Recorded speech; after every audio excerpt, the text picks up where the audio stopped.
All right, hello everybody, hello Twitch, hello YouTube, and we are back again. We are playing the Rogue, the Marksman. Currently playing through the campaign still. And we're gonna go ahead and jump in.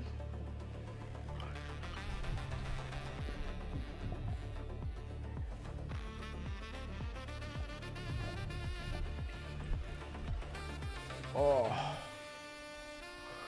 Alright, so something I did yesterday.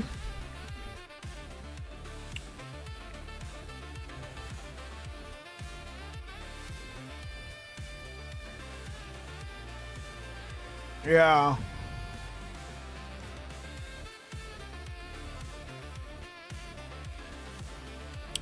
I think with something like this, you should be doing one or the other.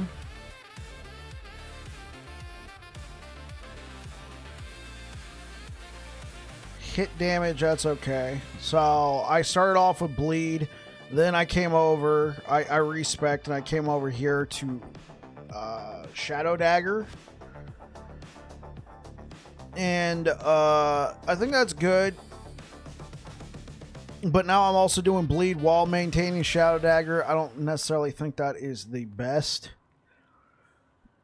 I'm just going to leave it for now just because it's working. But probably better just to go Shadow. If you're going to do something like this, probably just best to level with Shadow Daggers instead of trying to force the bleed. I also don't really play a lot of Rogue, so this could be something that I could... make better. Oh yeah, I forgot to mix the playlist. Let's shuffle.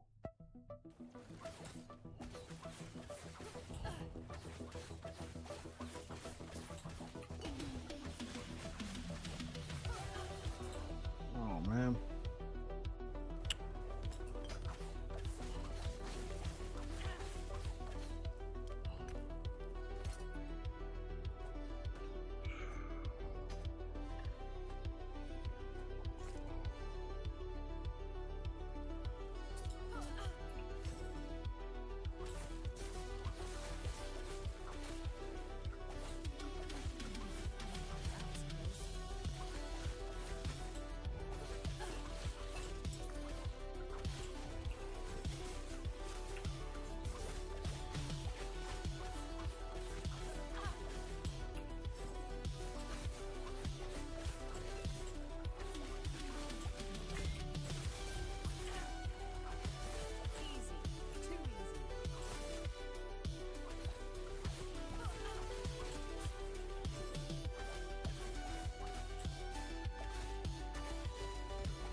there, mofo.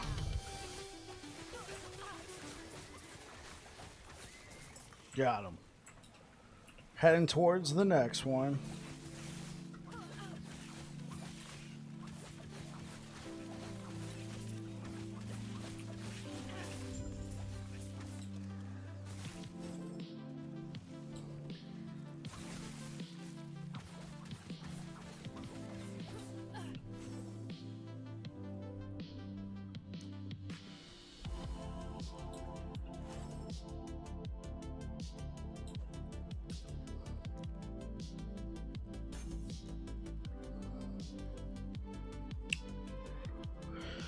Okay.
It's going okay. It's going okay.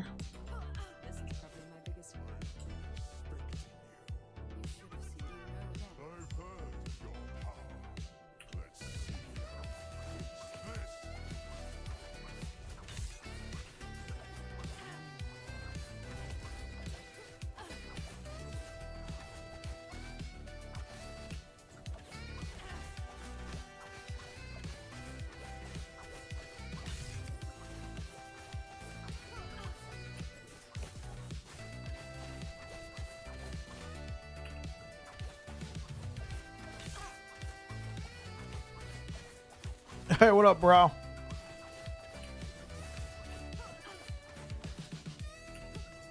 Yo, I played Witchfire. The update seems cool. I just don't understand why they changed what the stats did. Like, they gave me a free reroll thing, but it just, like, I don't know, stats just seem kind of weird now. They also changed up the whole way. Like, I was in Gnosis 2. They want you to specialize. I was in Gnosis 2 when I left off. What is this? Oh.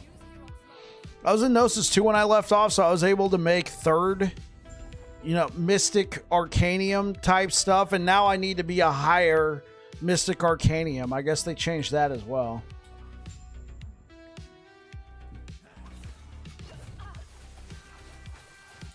What up, Cacao? How's it going, man? Welcome back. 5 months, bro. Thank you so much.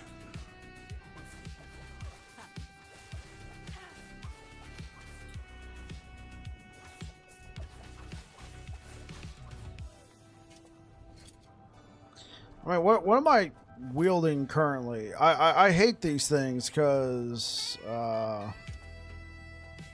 just get rid of that.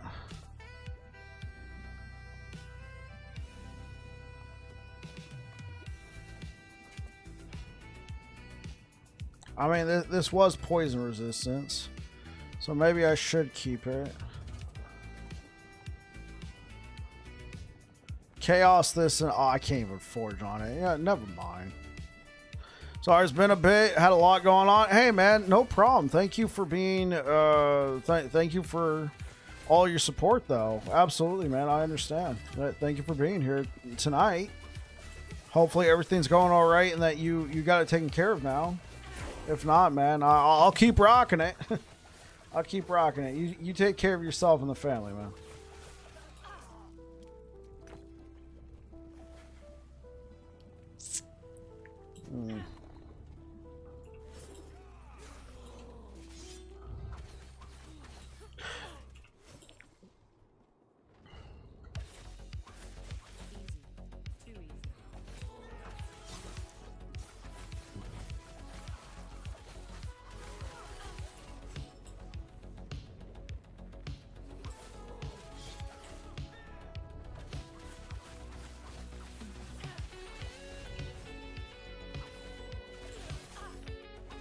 Gotta run upstairs, get the dog. Yeah, no worries, man.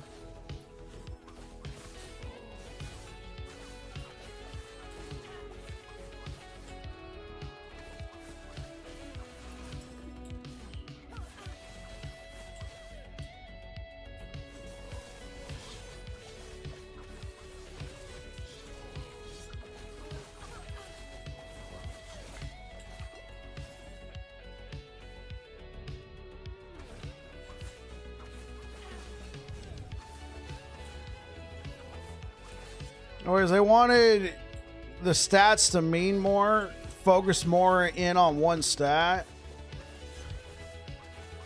Yeah, I could see that.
Your buddy's getting back into LE a bit. He isn't the type to play seasonally.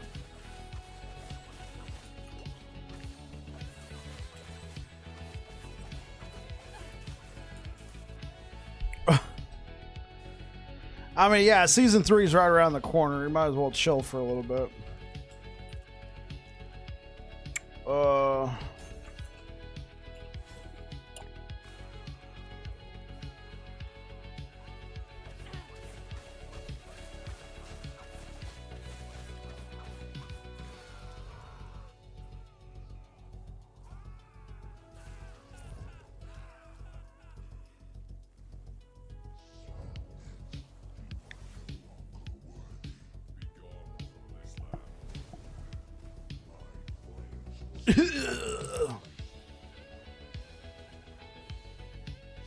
Call of Juarez? Dude, I think I remember that game's like from a while back, right? Like 2007, 2008. I think I played it on the Xbox 360.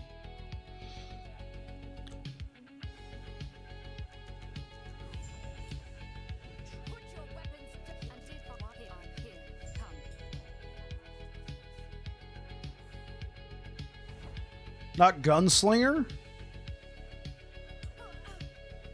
Was Call of Juarez like a sequel or something? Oh, it's the 4th game. It's really good.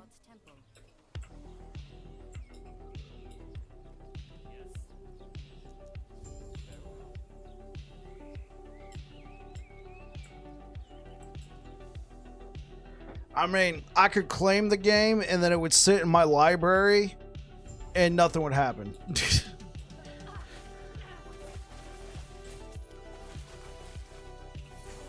Like, I'm still trying to play through RoboCop and, you know, all these other games. I technically had time for them. I was just busy playing Hunt Showdown when I wasn't playing Last Epoch or watching YouTube.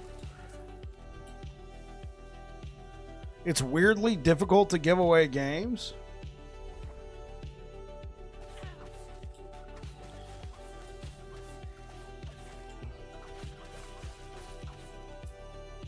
All right, man. Shoot me the game. I'll claim it. Is it for Steam?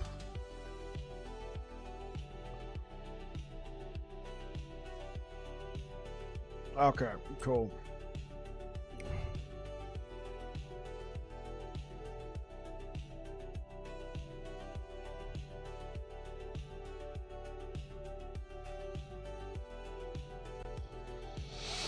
All right.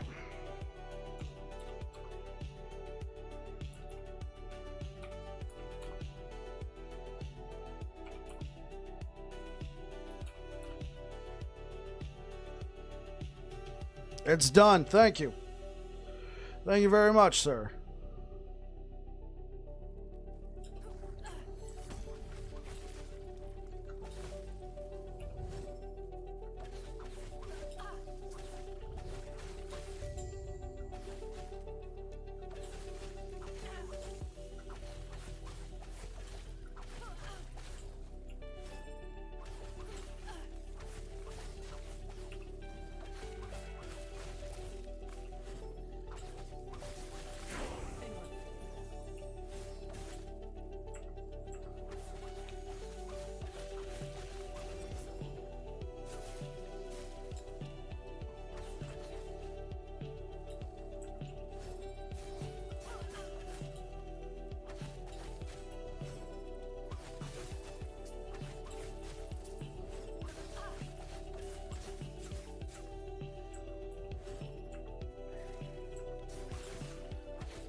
It's a fun little Western arcade shooter. I do like those. Those are fun.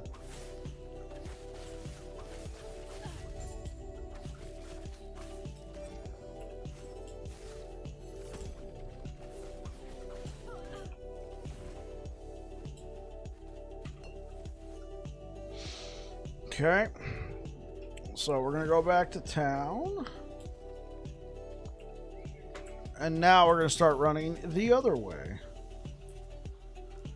Oh, okay, cool. Smoke cloud lasts longer, I think. So we grab this one. This one's cool. I don't care about the Dusk Shroud. Armor Shred, I mean, that's fine. We grab the Bleed Chance. I think for me now, it's make it last as long as possible.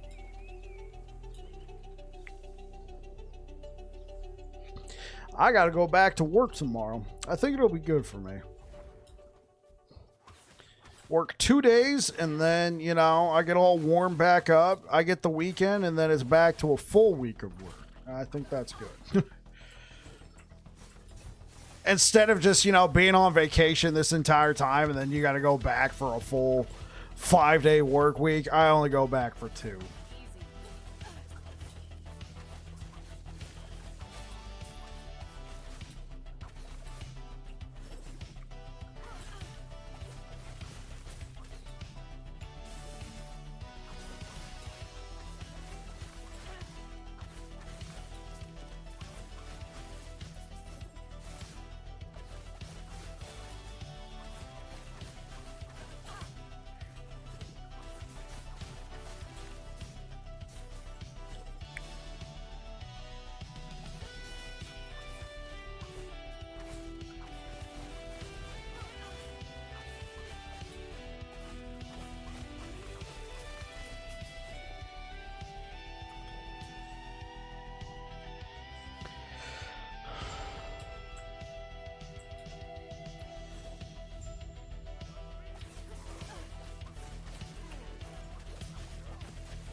Hey, what up, Zakis? How you doing, man?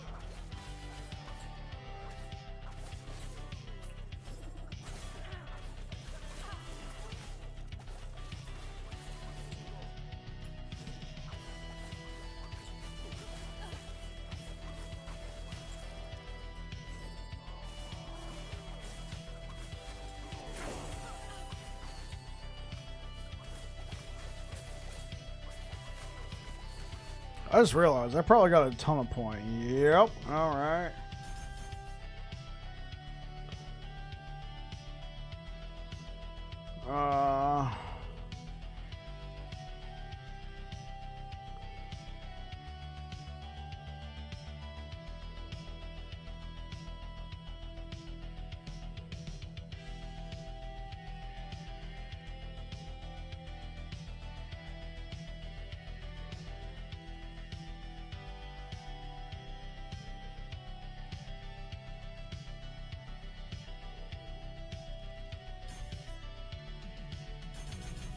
I mean, I guess just go for that, yeah.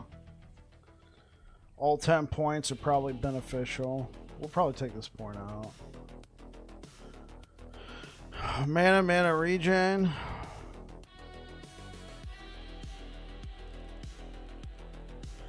Adds a chance to cause a rain of arrows to ascend upon your target when you proc Arrow Storm. Oh. Okay, maybe we'll keep this. Silver Shroud. Good. What happened? You not in Sentinel? Oh, yeah. I played a lot of Sentinel. I decided to play something else for right now. Evening Bike Chat. Hey, what up, Nilmerg? Everything's going fine. I'm doing great. I've actually never played a Marksman before. I have over 2,000 hours in the game, and I haven't played a Marksman, so here we are. You found a neat Divine Bolt Pally that you're trying out. That sounds like a fun time.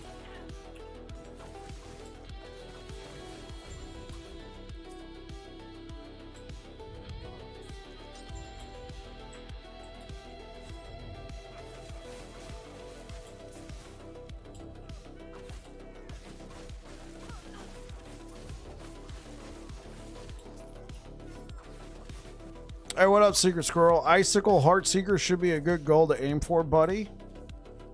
Alright. Icicle Heartseeker. I could at least check it out. I'm mostly aiming for bleed, but it's true. I'm not really... I'm just playing. Booting up Witchfire. Saw the creator doing it. So the creator of the build, the Divine Bolt Paladin build, it's doing 2200 C. That's insane. Booting up Witchfire. What's your opinion on the crafting deal? You need the Reign of Winter bow to make it work. Okay, and we get that from the Reign of Winter timeline. Yeah, I don't think I have one in storage. I don't know if you've been here before, Secret Squirrel. I play a lot of Sentinel, so. Whoa! You love bleed Marksman? Yeah, that's what I'm going for.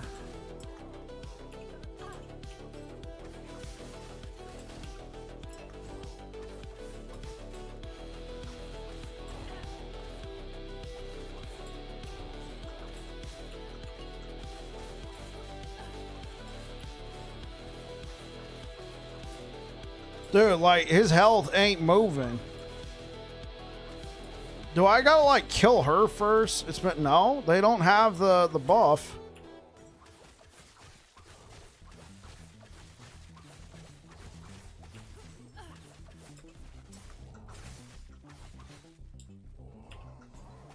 This is gonna be a while. These two are always annoying. Any build you're playing, unless you're playing like a super twinked out. I got some twink. Obviously, I got 1200 health, but I don't have a twinked out weapon. Honestly, everything I like, the only twink I got is health. Everything else is just standard.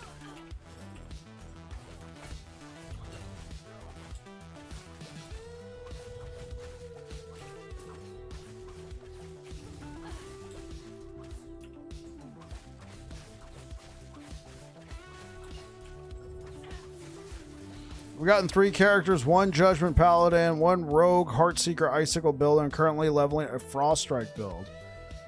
Oh, that sounds fun, Secret Squirrel. I would figure like a Thorn Slinger and a Blood of the Exile would go a long way. Here's the extent of the twink. A Quicksilver Coil, a Viper Tail, Advent of the Erase, which you could hypothetically have something like this on your own if you're leveling, but this was obviously twinked. And then definitely this. This is the extent of the twink. Zakis asked, what was my opinion on the Crafton deal? A big surprise. Because it sounded like before season 2 came out, it was like, this is all or nothing. This is, you know, make or bust, right? Like we're putting all our cards on the table. This is it. If it fails, if season 2 fails, we might fail as a company. So I felt like everybody rallied behind it, behind that sentiment. And last Epoch did really well. Now, kind of looking back, it kind of feels like maybe that was more of a marketing pitch. Look what we could generate to entice somebody to buy them out. I could be wrong on that. I know Judd has answered several questions I personally have not seen. I personally haven't read the forums or anything. I know Aaron Action RPG did a video. I haven't seen that video. So I'm not going to speculate too hard because it might have been answered. It might have been answered. So here's what I think. Hopefully this leads to a console port. I think it would be great to have a console version of this game. Hopefully this leads to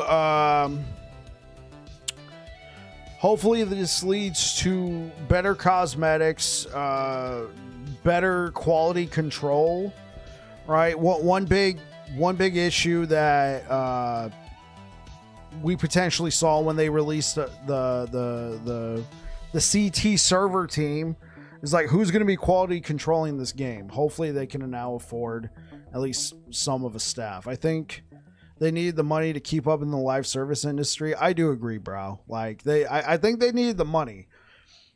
Here's my main concern with all of that. It sounds like, at least from what's been heard, Crafton's going to be hands off unless EHG messes up. Now, we don't know what that messes up means. We don't know what that mark is. I mean, maybe it was answered.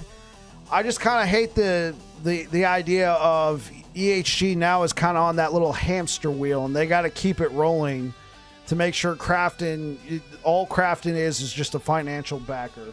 I will point out that many people said a lot of the same things about the Path of Exile team when they were bought out by Tencent. League of Legends, for that matter, when they were bought out by Tencent. Now I understand that's Tencent and not Crafton. And for the most part, they seem to relatively just keep pumping out the same game. Now that's Tencent, like I said, not Crafton. Hopefully nothing much changes. If Judd said if pay to win is ever added to the game, don't pay, don't play. Yeah, that's unfortunate. I mean, I guess he's saying that because he wouldn't be the one. Crafton's second highest shareholder is Tencent. Okay. I'm hoping that they're just a financial backer, that we might see battle passes. Okay, I'm fine with battle passes. What I don't want to see is pay for convenience microtransactions, like pay for a XP boost, pay for a gold find boost, pay for that sort of boost. I don't think boosts are good for an action RPG economy, personally. Like, double XP weekend is one thing, but just being able to swipe a credit card and buy a boost incentivize slowing things down. It's like creating a problem and then selling you the solution. So hopefully we don't get any of that, and hopefully Last Epoch's able to crank out regular updates and come out with some baning stuff, and hopefully we get a console port. Because honestly, I'm just going to say that you might be wondering, why do I keep mentioning console port over and over again whenever I've been asked about this? It's very simple. As a content creator, when there is a console port, there is more players. When there is more players, there's more people looking for guides.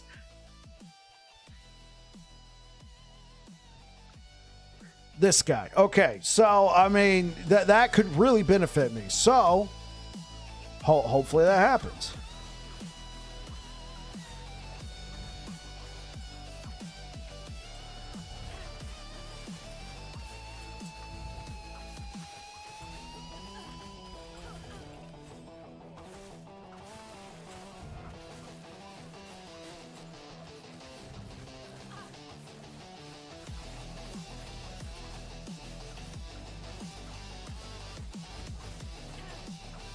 Yeah, I'm not gonna bother. We just need more damage.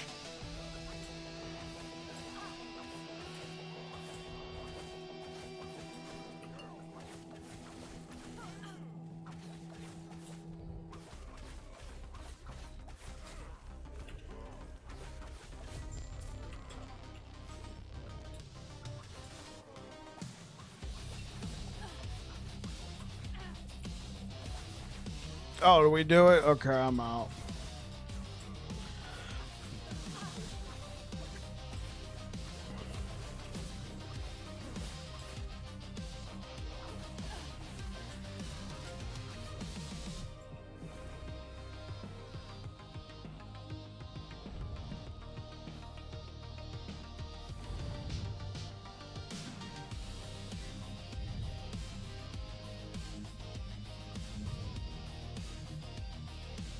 Yeah, I agree. I hope that there is a console release, because that's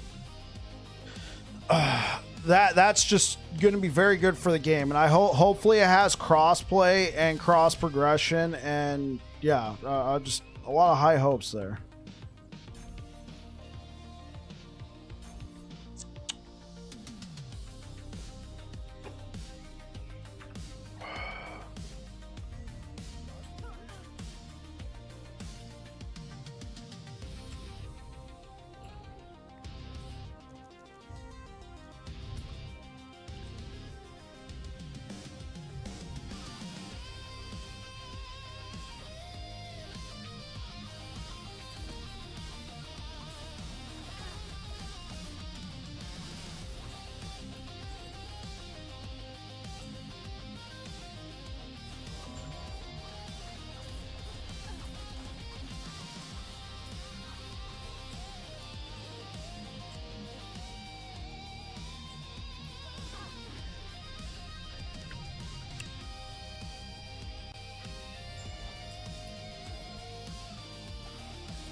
How many passives am I sitting on right now? Probably only like 2.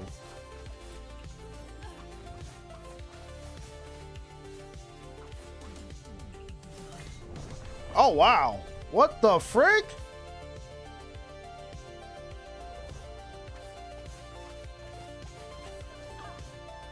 Ah, man, that's gotta be a glitch, bro. 1200 health. You just randomly get one shot. I mean, I don't have 100% cold resistance, but I mean, come on.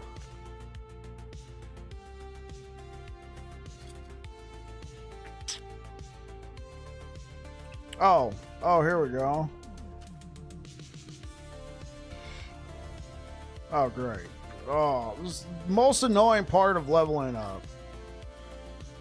Most annoying part, man, is the crafting system and the fact that you get cock blocked all the time. Oh, yeah, I need this stuff. Let me... Oh, shit. Oh, I could... Oh. You know what? It'd be really great if, you know... You know what? Let's...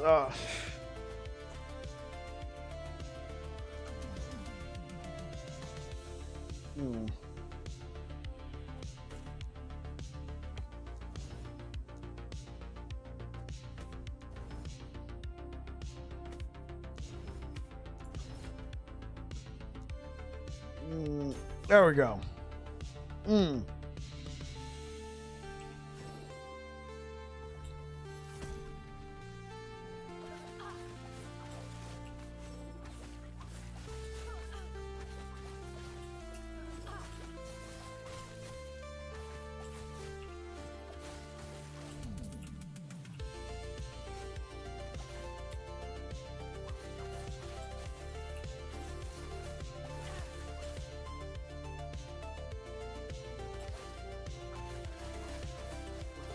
It's not bad. It's more annoying when you're playing on a twink and you don't bring all this twink gear and you have the crowd, you have the resources and you know what you want, but then you get stopped. You know what I'm saying? Like, oh, the level of the item has increased because you increased your health by 1 or whatever. You know, you increase the tier of your health by 1. It's like, come on, I just want a tier 5. It's like, no, you have to wait. I'm like... It's not as big of an issue when you're playing for the first time, right? Because you don't have the shards. Sorcerer Froststrike. None of my characters are twinked yet. Okay, that makes sense.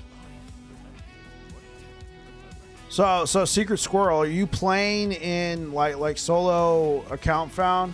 What I mean by twinked is I'm leveling, but I'm able to use stuff from another character, or you know, found through other means.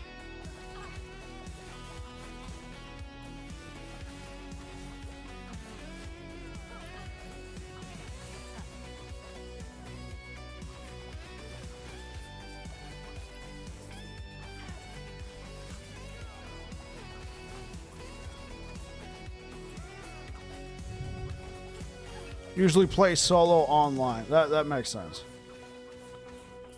Bark, are there any universally good twink items to watch out for alts? Bleeding Heart. Bleeding Heart's a pretty universal one. I'd say the Kestrel is very powerful too because it only requires level 5.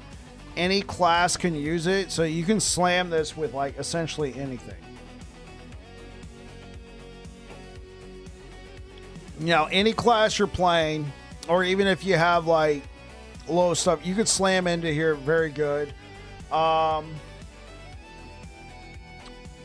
so Bleeding Heart, very good. Kestrel, very good. Viper Tail's pretty good too. It only requires level 6. Quicksilver Coil, it does require level 12. It's a little bit higher up there, but it's still pretty good, and you can find it with plenty of LP. Urine's Penance, Polaris, those are good pickups. Trying to think. I'm trying to think of like what gloves or something.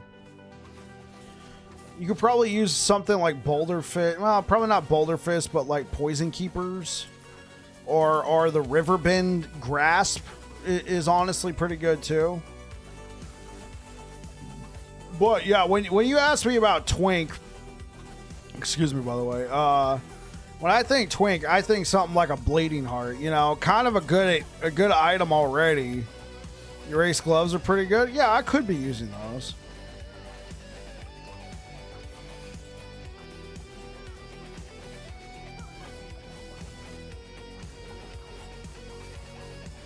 Yeah, my mind keeps going back to Bleeding Heart. I think it's one of the best, if not the best, leveling uniques because it gives you Leech. It's a very low level to use, and you can find it in 2 or 3 LP pretty easily. So you can slam it with like a double T7. Like what does it require? Level 4, right? Yeah, Bleeding Heart would be number 1 in my opinion. Just, you know, because it's generic damage leaches health, right? This isn't spell damage leaches health. This isn't throwing damage, blah, blah, blah. It's just whatever amount, whatever damage you're doing, you leech it as health. I think it's great for that. The Snow Globe set item thingy for a relic is pretty good to use with Heartseeker if you're doing the cold build until you get a better relic. Well, that makes sense, though, Secret Squirrel. Something that you can just slot in. I'm not in the game at the moment, but I usually play solo online. Okay, okay.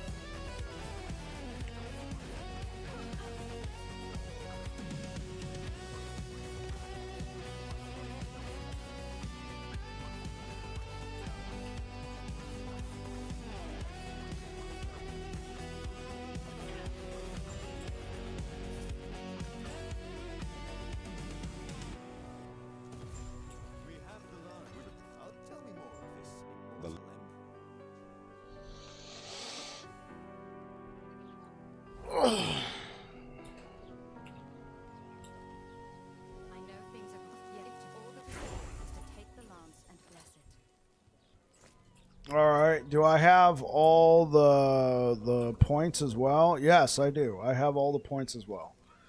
Okay. So we can actually just go straight into monoliths.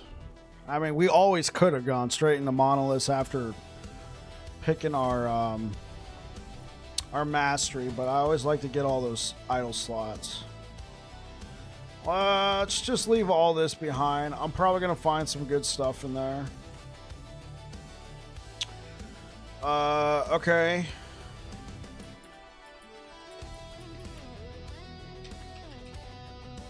Sanguine.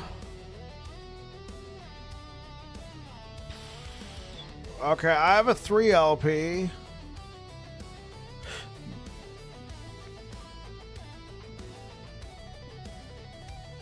Let's just use this one for right now. 63% chance to inflict bleed.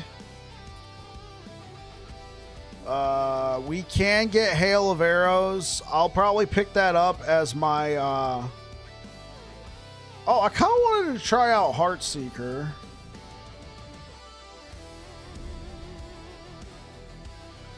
Yeah. I mean, I know this is survivability that I'm messing with here, but I want... Oh, oops. Wrong one. I'll pick up Hail of Arrows there.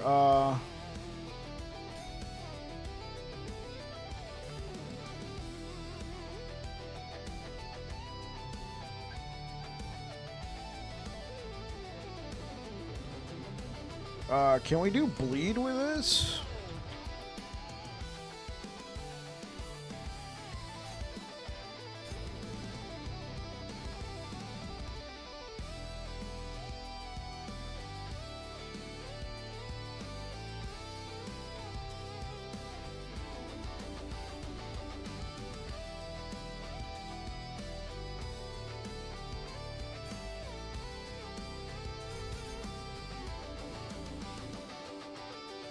Okay, cool.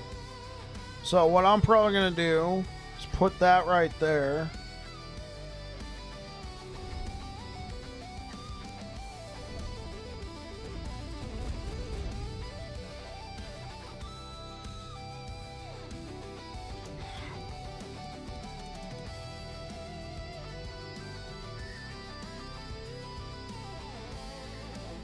Okay.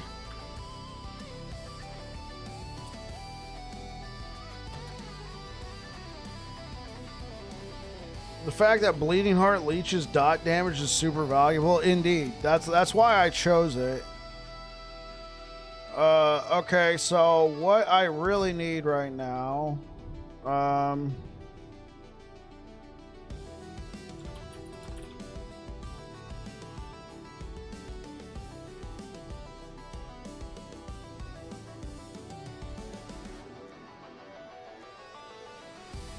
oh, I can't use these yet? Oh, I thought I could. My bad.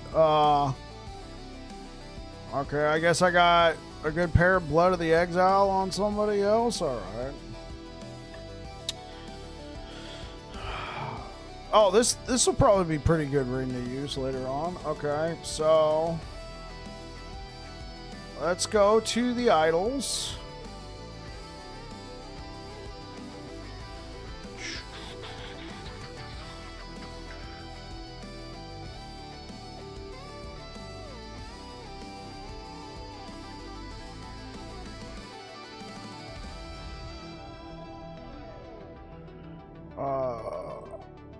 Void damage, +2 bow damage. I mean, that's cool.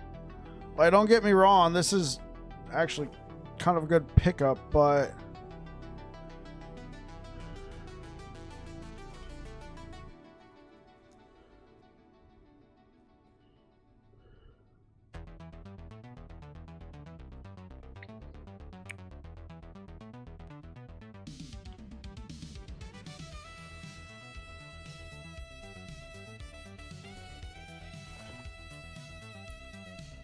how are we looking right now? Honestly, we're looking okay.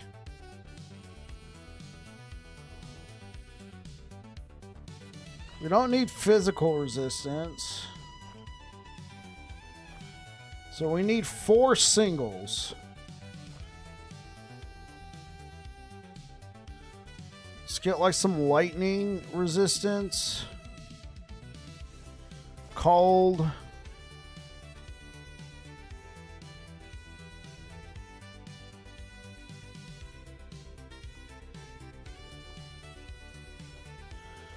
Void. What about this? Elemental resistance.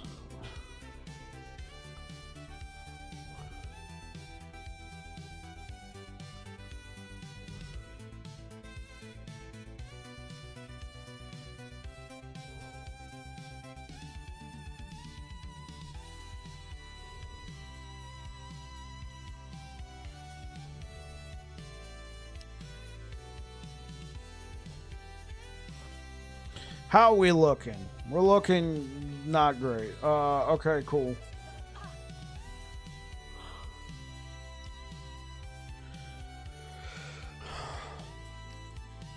Okay, let's try this out.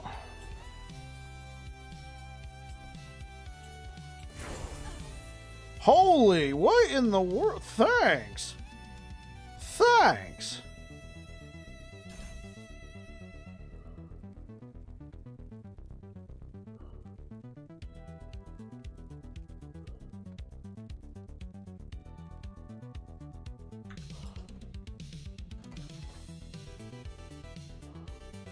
Cool, let's try and get some levels.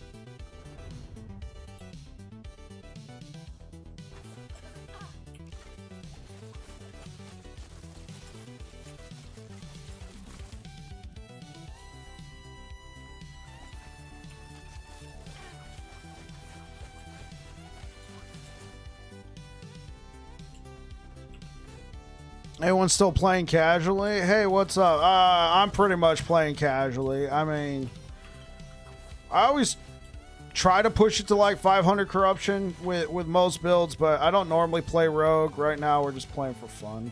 essentially. I'm not trying to kill Uber Aberoth or anything like that with this build.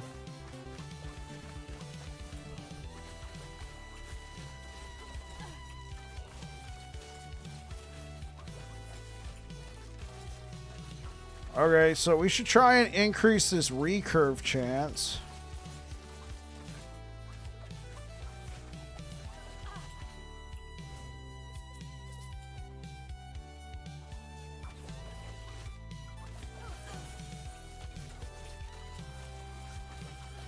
I think the idea, like, oh wait, there's that helmet, right?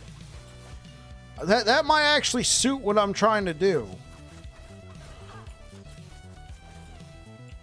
Right? Like, it can only hit like one target. You can only fire like one at a time, right? That's what I kind of needed to do, though. Like, I want to be trying to hit everybody with this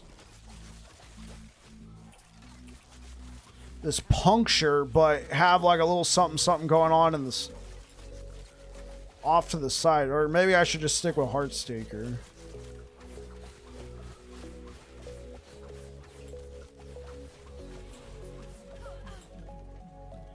Probably requires level 50. I mean, it's something. What about you, Morgan? Have you been playing Last Epoch lately?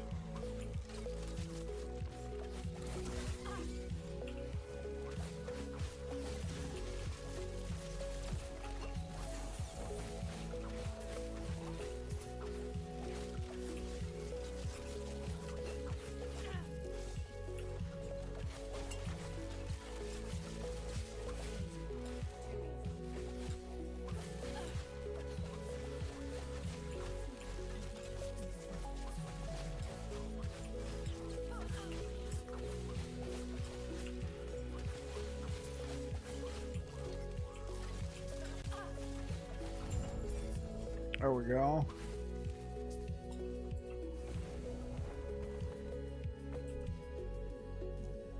Okay, this seems cool. So we want that recurve chance, right?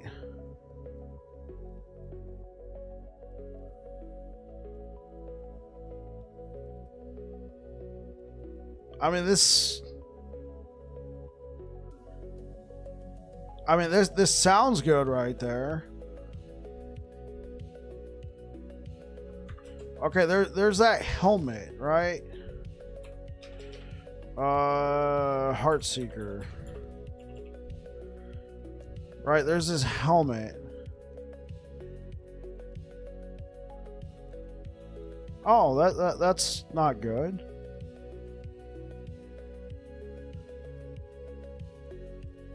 Oh, I thought this might be cool, but it turns it into a throwing attack. Oh. Yeah. Yeah, no, I want to be using the bow. I want it to scale with bow damage, not a throwing attack. That's unfortunate. Like, there could be... blah.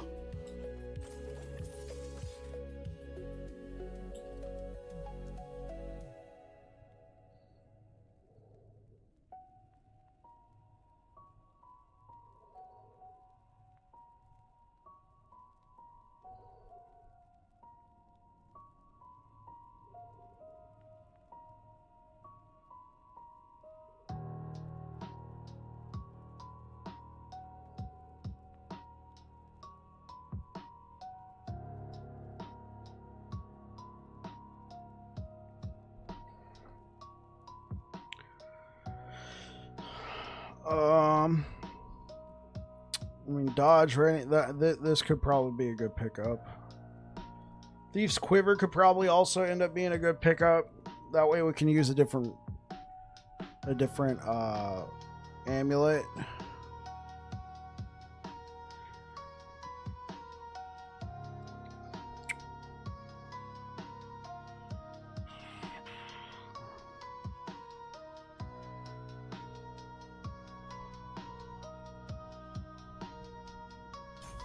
Okay, maximum chance to gain sharpshooter. Increases the bow damage. I don't know if that's going to be good, though, for scaling bleed.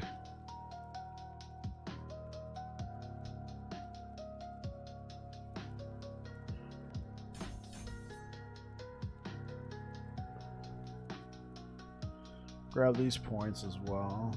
Grab the healing. Yeah, okay, we got the duration.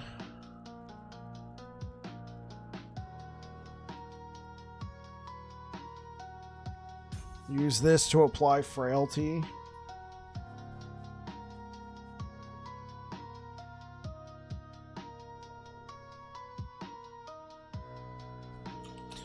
I think now is a good time to also start hiding blues.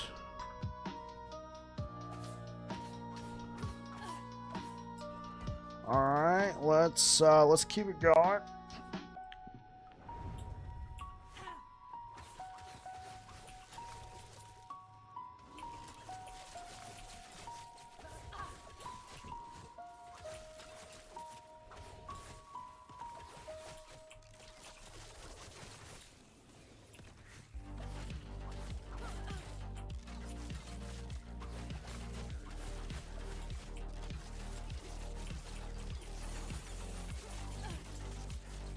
I mean, okay, Heartseeker seems like a really cool skill, though.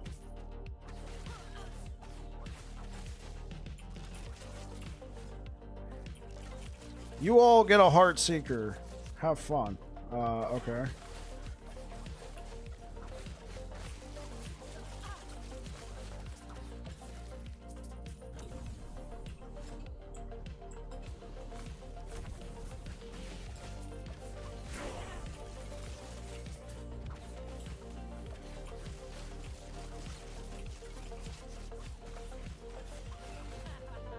Honestly, I think Heartseeker is going to be good for, like, you know, some of those tougher enemies. And I could keep using Puncture and, like, Hail of Arrows and other stuff. How many passives do I got?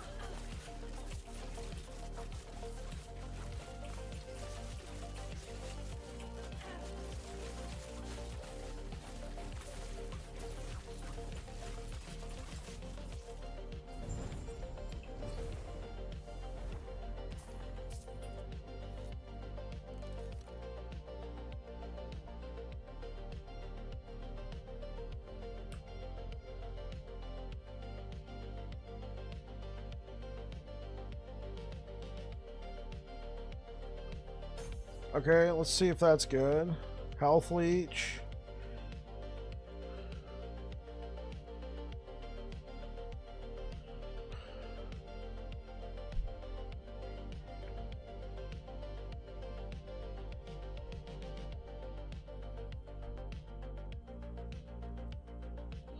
Whoa, whoa, whoa. Hold up, hold up. Hold up. Wait. We have an interaction here?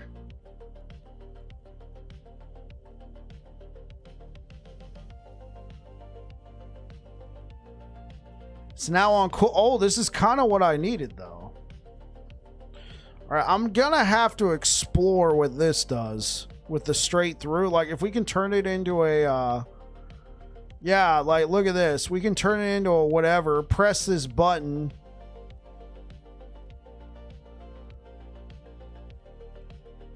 Yeah, I like this. Okay, cool.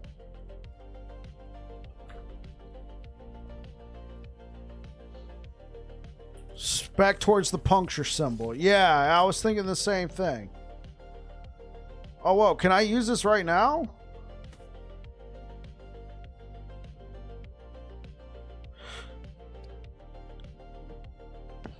I mean, +3 to shift. I use shift.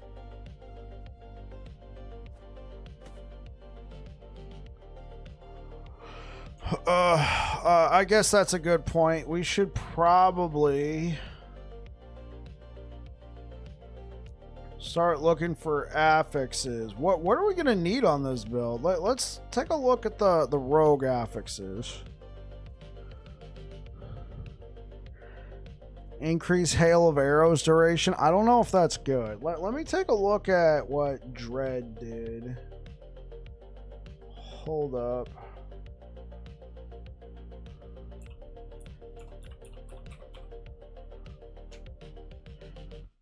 All right, since I was kind of loosely basing this idea off the fact that I saw him doing something with bleed and hail of arrows, and I thought that was cool.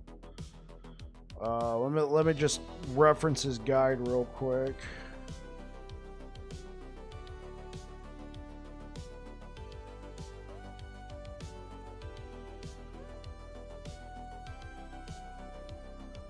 Is enough.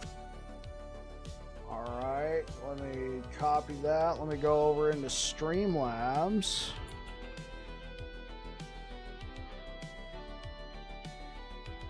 No, I don't want to download Streamlabs. I want to update my bot. Where is the build command? Yeah, let's...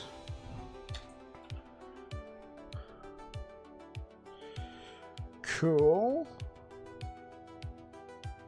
All right, let's take a look.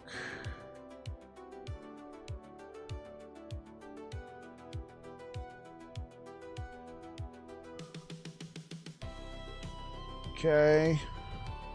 Chance to apply bleed on bow hit. That sounds good.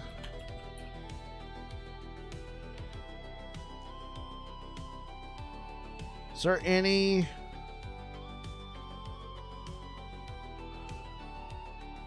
Levels to hail of arrows. Levels to umbral blades is cool. Levels to Heartseeker. Levels to puncture. I'm using puncture. Black arrows. Recurve chance with Heartseeker. Sure, let's pick that up. Chance to inflict bleed with shurikens. No. Increased hail of arrows duration. Sure. Physical pin with shadow daggers, no. Chance to shred armor on bowhead, probably not. Increased damage while wielding a bow, Chance to inflict bleed on hit.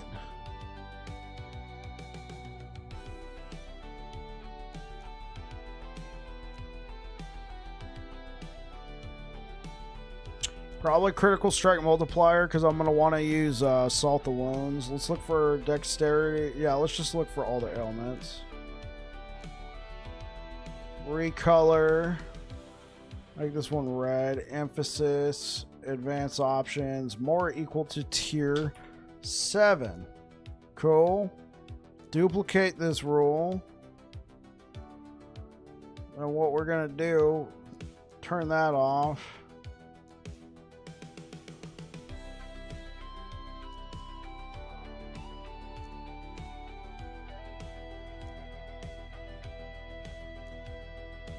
Make this tier 6. Oh, no. Tier 6. Grab the purple. Alright, cool. Tier 6. And then let's look for a bow. I'm guessing with bleed chance. Yeah.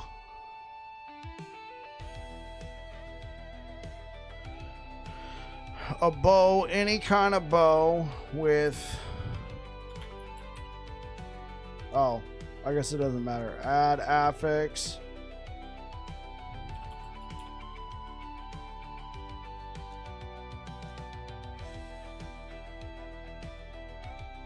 Tier 6 or higher? Oh, emphasis, recolor, blue.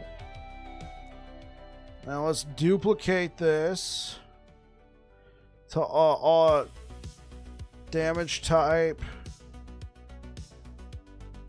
Maybe it's under general, damage over time.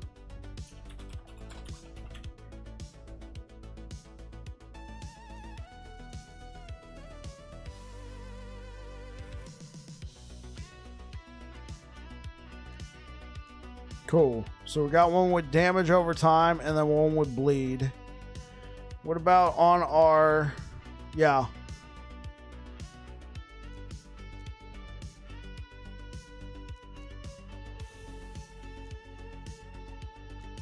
There we go. Quiver. Quiver with bleed. Alright.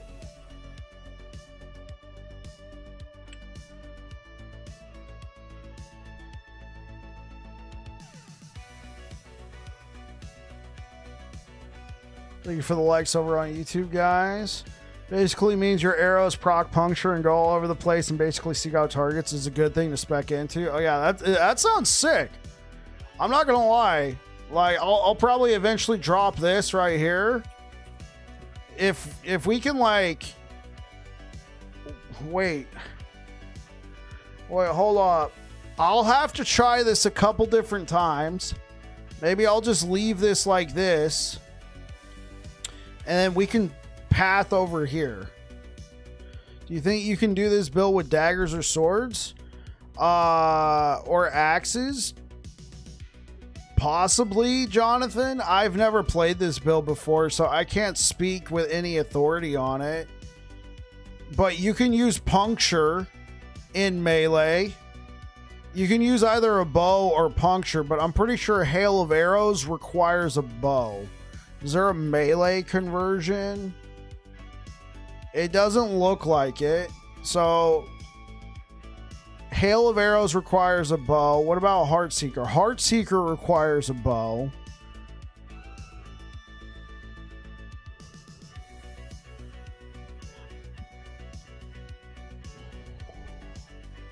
Yeah, I'm with you, Secret Squirrel. I think we need to come over here and grab this.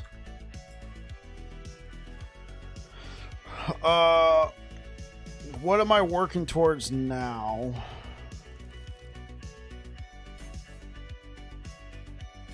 Probably grab this and then invest into this. All right, let's just get some levels now. Yeah, so quite possibly, Jonathan, you could do that. Hey, what up, Blue Beyond? How you doing, man? Look at me. I'm playing Rogue. What about you?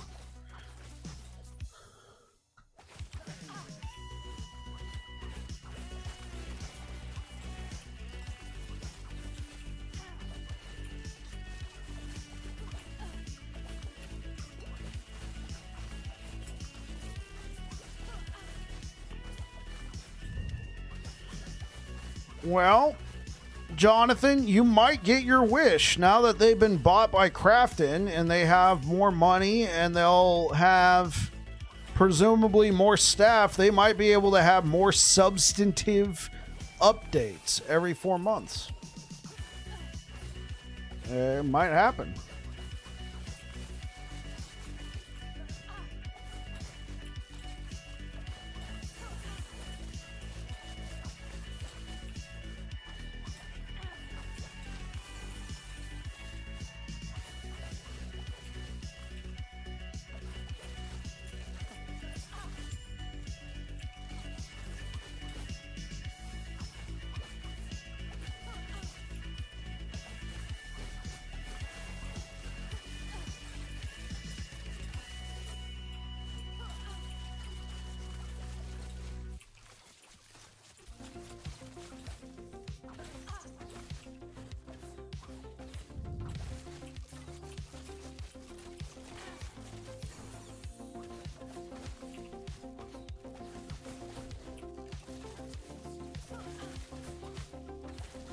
July's been effed. Why? What happened?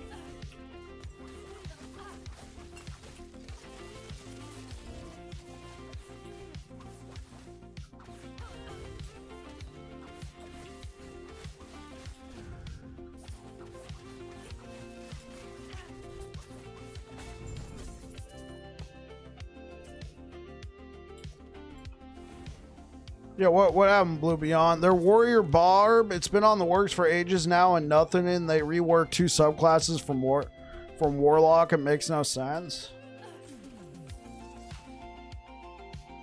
Honestly, they've been trying to just catch up on a lot of stuff, and now they can probably catch up on it and then possibly work on Warrior Barb.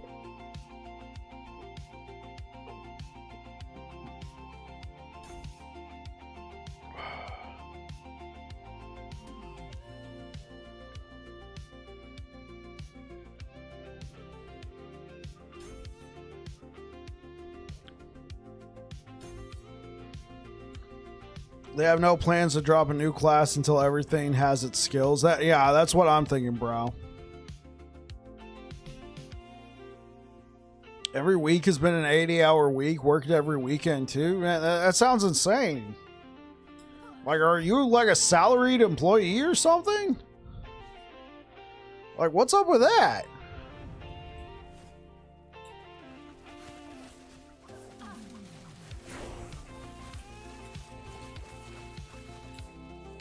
Oh gosh, I'm like, yeah, dude, there's no way they'd be paying you that much overtime for working 80-hour work weeks. Yeah, it sounds like they're taking advantage.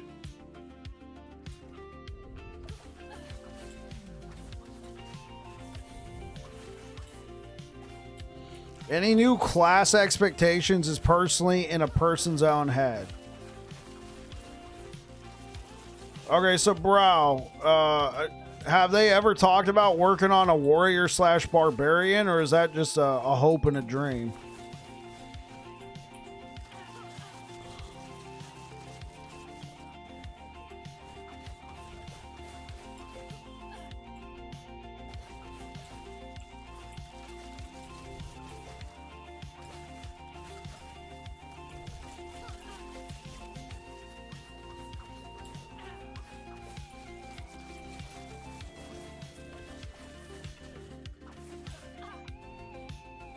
They plan to add classes and it's a potential option, but nothing solid. And not anytime soon. But why rework the stuff if they're going to release new classes after everyone gets their spells? Because some of those classes are really old. And people like those classes and would like to play them, but they need some updates. I mean, they like to listen to the community quite a bit. There might be, like, maybe they've done some polls and found that people would rather see stuff that's in the game be reworked as opposed to just new stuff.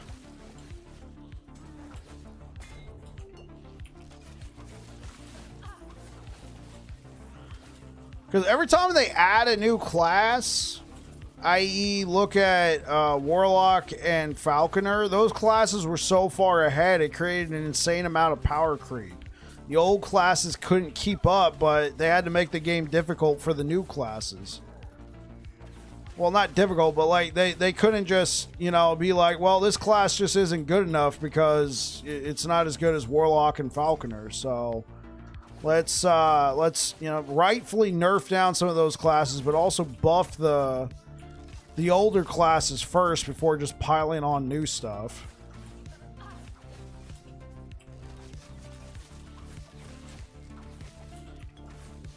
But as I said earlier, now that they have a much larger budget, excuse me, presumably, maybe all of these things can happen a lot faster.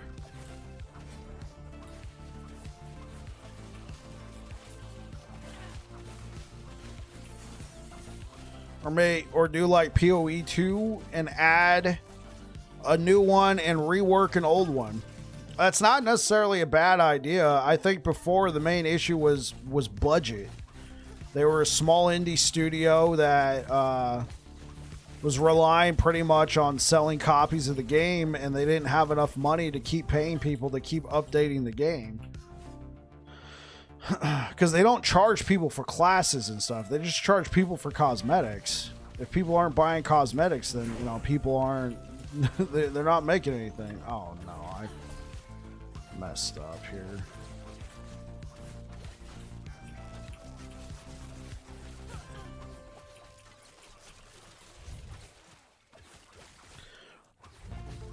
Hey, what up?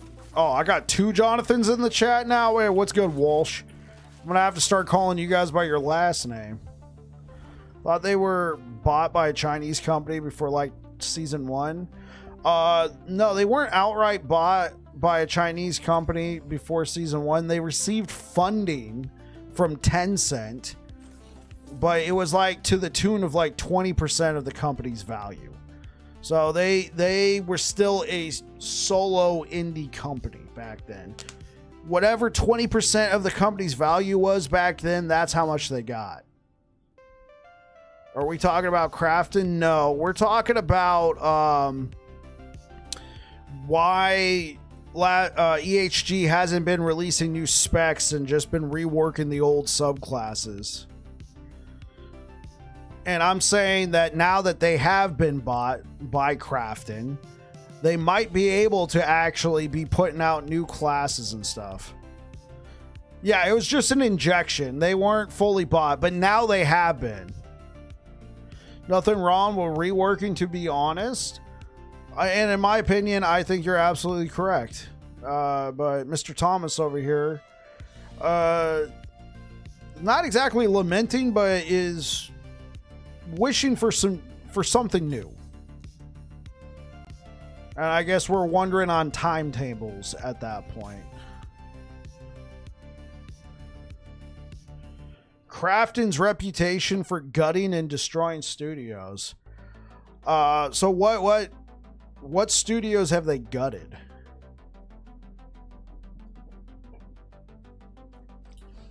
And this is a good faith question. I'm not like trying to be smarmy and like, oh yeah, well, what have they gutted?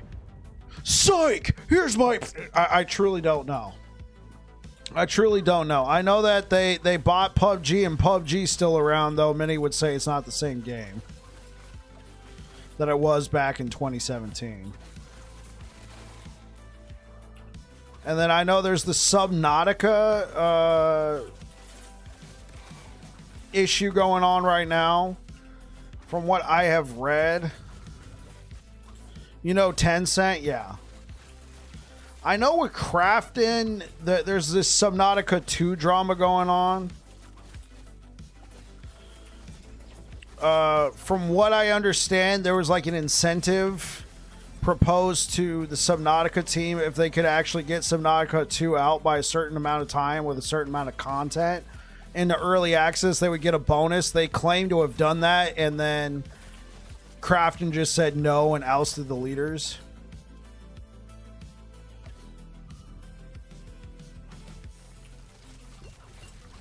Yeah, hey, what up, Barbarian? Yeah, Crafton is a Korean company, and they've owned PUBG for a long time, I think. Yeah, so that's what I know about the Subnautica situation, is that it sounds like the Subnautica team was offered an incentive if they was able to get Subnautica 2 out by a certain date into early access with some form of content. They claim to have done it, and then Crafton was like, no, this isn't what we're talking about. And then they raised the stink, and then they had the founders fired. Judd mentioned that Crafton might implement paid expansions. All right, hey, what up, Don? You think they'll be fine? I want them to be fine. I can understand other streams of revenue. I don't know how I feel about paid expansions. Right? I don't know how I feel about paid expansions in a seasonal game. All right? Because what I've seen from other games that have done it, like I feel like World of Warcraft's done it pretty well. Like, you run with one expansion for a while, and then when you release the next one, the other one goes free to play, so to speak, or it becomes free. But that's part of a subscription. Destiny 2's expansions, I think, have been horrid. And absolutely, like, I know it's a different genre, but I think that's been one of the worst implementations of expansions in the game.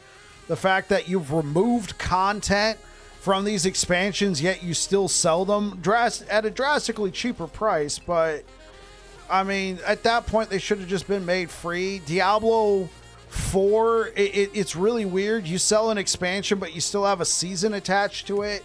And you're now at a quandary. Do we like release objectives in the season in the paid content? If you do that, people are going to accuse you of putting content, well, not content, but seasonal content behind a paywall, because technically they don't sell the seasons, they sell the battle passes but not the seasons themselves. Season of the battle pass. I have no problem with a battle pass, but I think it's going to be a bit of an issue if you put content in order to complete the season or take part in the season. If you're going to put content in there that requires you to buy an expansion, that could be weird. Like Diablo's doing, make it last 5-6 seasons, bring in a new expansion. Destiny 2 has been off the rails since the 3rd expansion. Facts. As long as they're like 30% of the full game price, sure.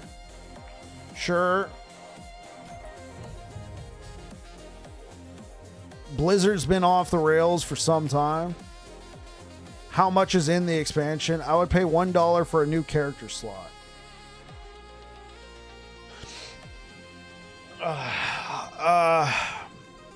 Blue Beyond, like, I want to be there with you on that because I don't mind paying for that, but I feel like this is what it's going to do. It's just going to open the doors, right? They see that you pay the money.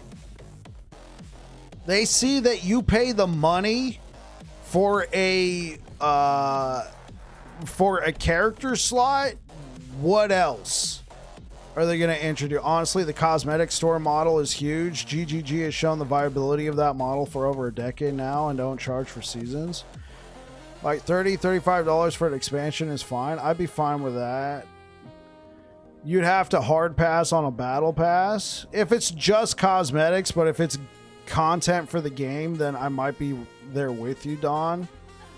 Do cosmetic like PoE 2? Well, yeah, but here's the thing, Jonathan. They also sell, nice to haves in PoE 2. I think that's going to be the issue. I enjoy a good battle pass too. They sell stash tabs. They sell other nice to haves in Path of Exile 2 that currently Last Epoch doesn't have. Last Epoch just sells cosmetics. I feel like it's gonna, one of the strongest points for Last Epoch has been, in my opinion, one of the strongest things for Last Epoch has been the fact that they just sell cosmetics. If they start selling character slots or, they create a problem and sell you the solution, I feel like that's going to really ruin Last Epoch's reputation. Yeah. That's how mobile games do it. They sell quality of life fixes for problems they created. Play this game a lot, and I just don't really want to spend money on any of the things that they offer, like skins are not enticing. I mean, that's absolutely fair, Blue Beyond, and look at that. That is a huge value for you. You spent, I don't know how much money you spent on the game. What? Battle.pass. Okay, yeah. John, unfortunately, the bot thought you were trying to post a link. When you typed battle.pass, you're not banned or anything. You can talk in the chat. Unfortunately, he deleted everything.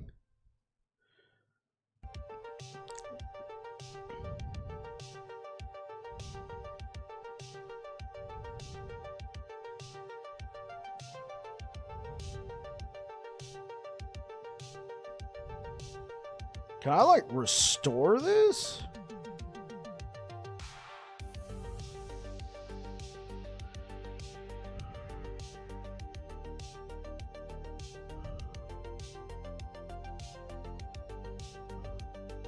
I don't think there's a way for me to restore what you said.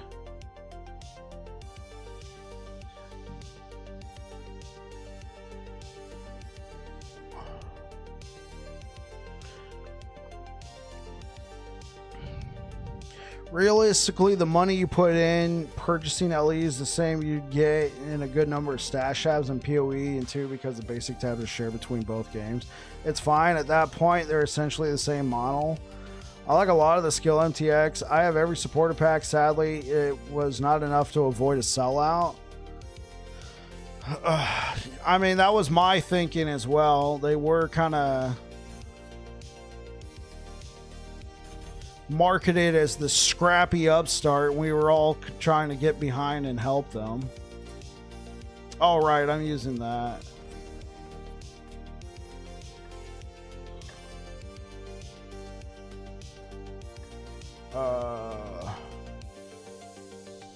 Chance to inflict. Okay, I guess this is a good opportunity.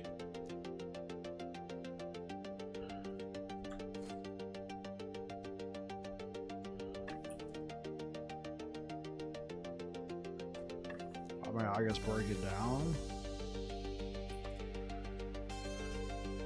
LE MTX is actually more expensive than PoE MTX. The new melee spell for Lich looks cool. I still see the biggest issue there is player count and retention. This may be a hot take, but I think last Epoch under-monetized the game and it led to them always struggling to fund the studio, so selling the studio was inevitable. Alright. At that point, they're essentially the same model. PoE being completely free to play leads to a higher initial count, sure. One thing I wish LE would do is make all the base items available in the transmog screen the same way D4 does it.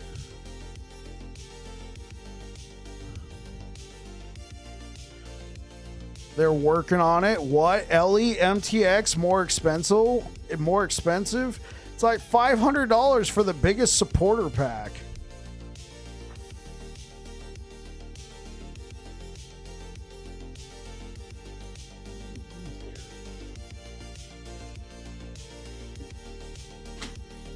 Hey man, it's what they said, bro. I wash my hands of it. LE, you can get everything for $60 on LE. Maybe they mean like the average price. Maybe they're talking about the average price of stuff.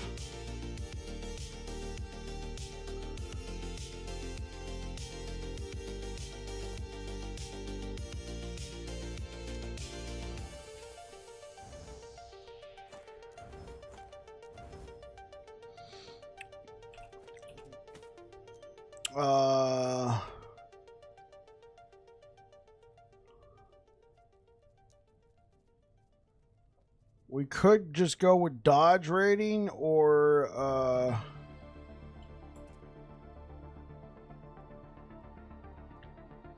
I could just take this elemental.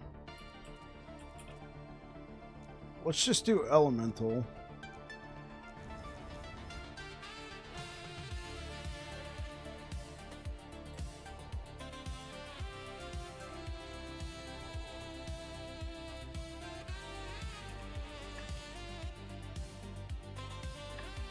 What am I using right now? Oh, right.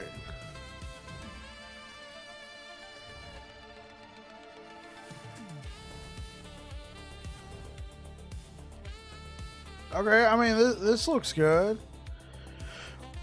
When you pay for it, what you pay for in the PoE packs is more than just the MTX. It's timed exclusivity, and 90% of the time, things like hideouts and map devices that just doesn't go to the general MTX store. You also get an insane number of points you can scale up the pack purchase, not to mention you just strictly get more. You get everything for 60, ain't no copium like PoE copium. Then there's me playing Relic Hunter's Legend and loving it. Great game for less than $4.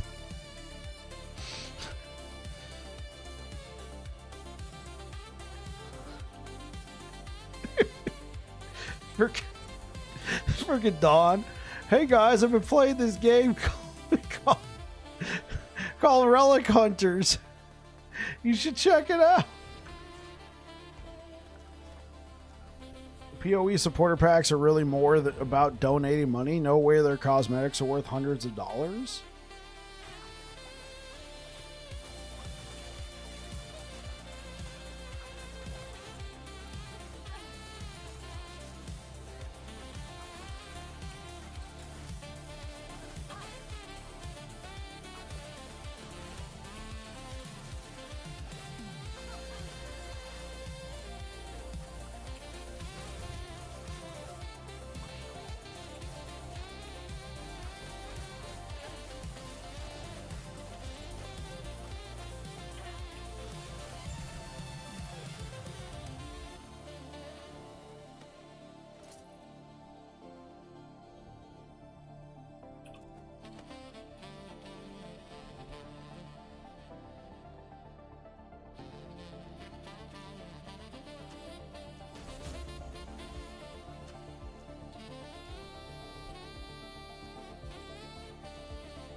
You don't get points carryover with LE packs either. You get a total of 300 in the top tier, where PoE top pack, you get the accumulation of all previous points. Yeah, but like PoE's top pack is like what, 500 bucks?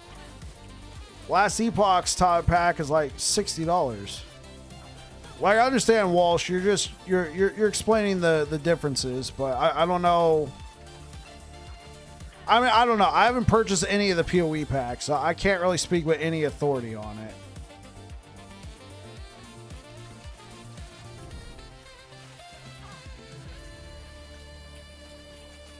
Right, because you could tell me right now, yeah, you get all this stuff. Oh, how much is it? 500 bucks. And I'm like, spitting out my coffee over here going, 500 bucks? You kidding me? Yeah, if all I did was play PoE, you know, 500 bucks might actually be kind of, you know, kind of nice, because based off what's in there. But for me, as somebody who doesn't play PoE, I hear 500 bucks and I'm like, what are you, like, is it going to pay my mortgage? Well, I don't have a mortgage. Is it going to pay my rent? Yeah, that's fine, Walsh.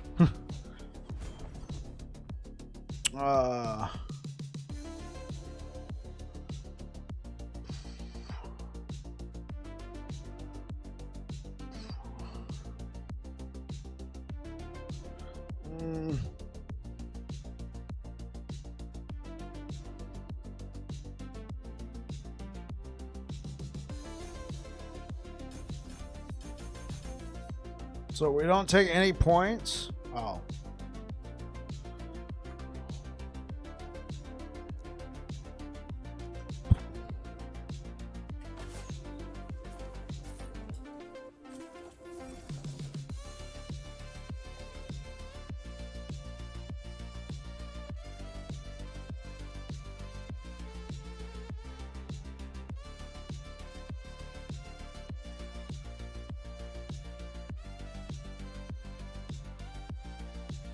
How's he have his puncture set up? Okay.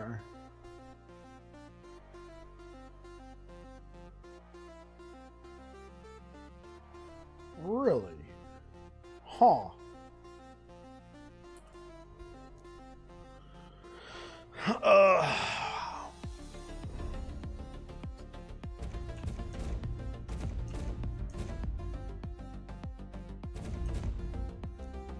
There we go.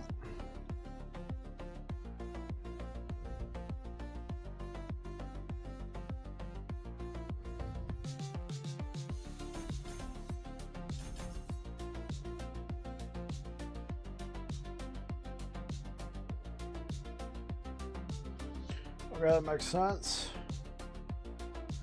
Thank you for the likes over on YouTube, everybody. Let's get back into it.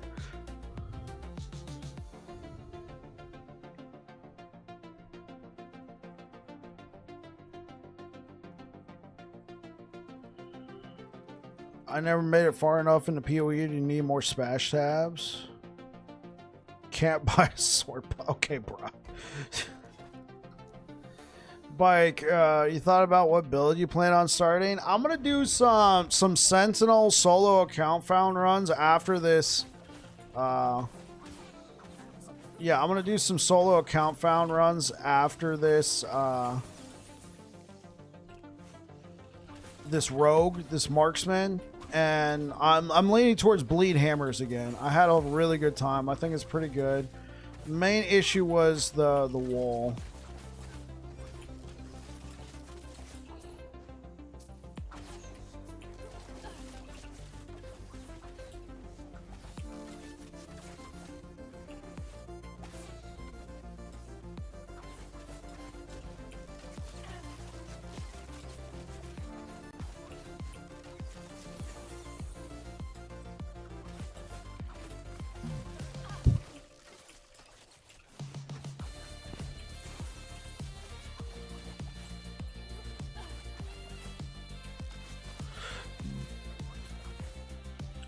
You don't want to see the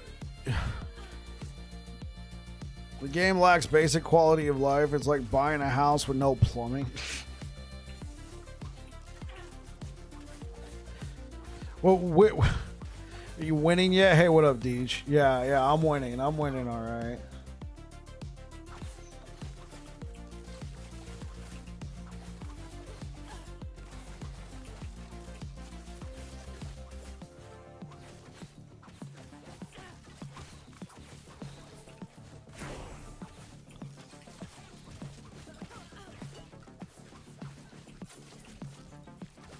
You beat Uber? I haven't been following Epoch. Yes, I did beat Uber. I beat him on Judgment Paladin. It took a while. It wasn't just like a walk in the park like I thought it might be. Because a lot of people online made it look very easy. So I was just like, oh yeah, I'm going to just walk in there, kick his ass. And that didn't happen. It took multiple attempts. A lot of refinement of the build, but I finally did it. It's on YouTube if you want to see it.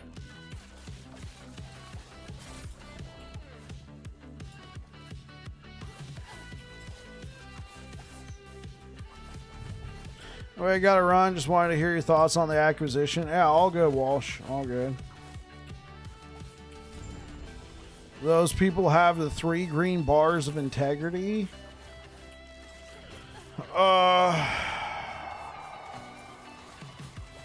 I think Rax did.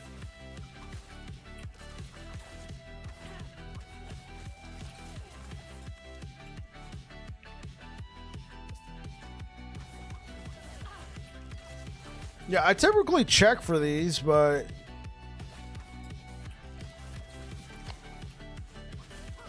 I think I kind of want to keep my mouth shut.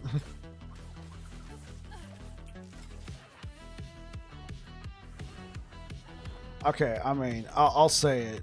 Like, wouldn't it be pretty easy to go in here and like, clip this out? I bet crafting cracks down. Oh my gosh. Really? Are you going to be hoping that crafting comes in and cracks down on offline mode? Oh, man.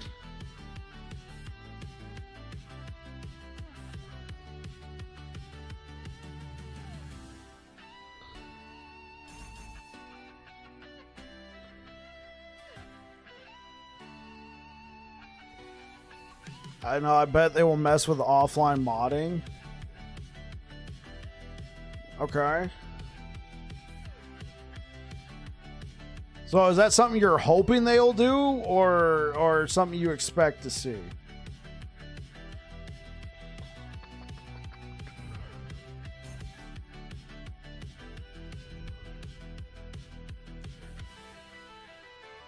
Okay, so I have grabbed this.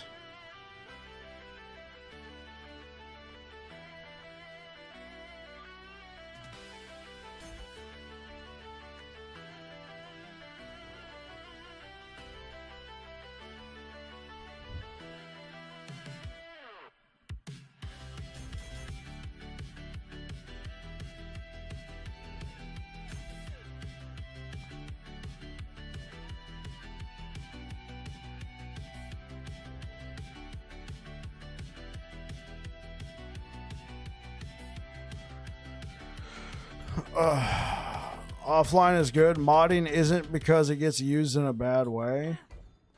Especially if you want to play on a Steam Deck. I actually love the fact that I can play LE offline. Nice to have. I don't think anybody's arguing that that LE offline is bad. I think it's the ethics of it. Well, I mean, how can you crack down on that, bro?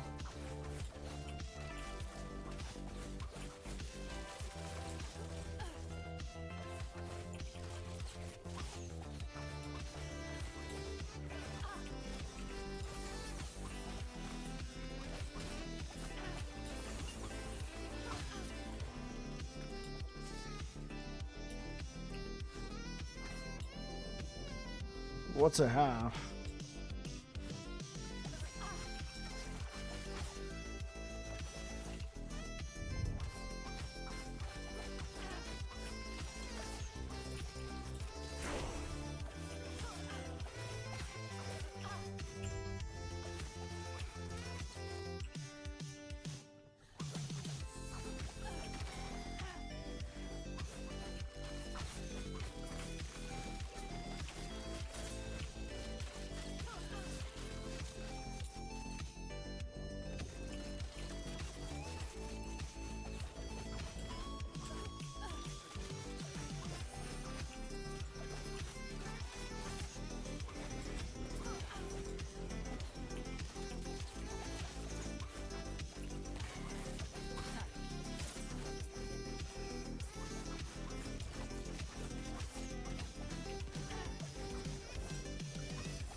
So it's against TOS to mod offline. It would be able to check your files when you update. That's how some CT people got caught. They forgot to remove their mods when they updated. I only mod Skyrim and Pal World. Good luck and have fun. Thanks, Walsh.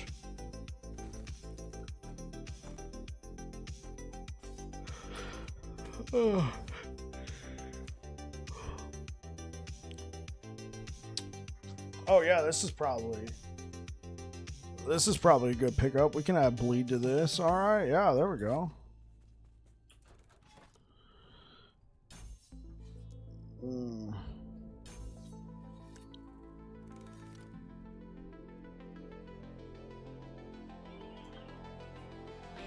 By the way, let's all pray for Pocket Pair because Pocket Pair is goated. Yeah. Imagine Crafton might crack down on it because people would probably mod the MTX into the game without paying. See, that's what I thought. That's what I thought might happen, and that's why I felt like EHG would never add it, but then they're saying they're going to add it this season. I'm like, wait, what?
Okay.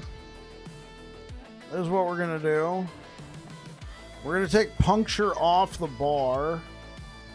And we're going to put decoy. Actually, let's...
Hey, what up, Deej? Hey, what up, Toron? Shurikens was cut? Yeah. I was having survivability issues. I was having damage issues.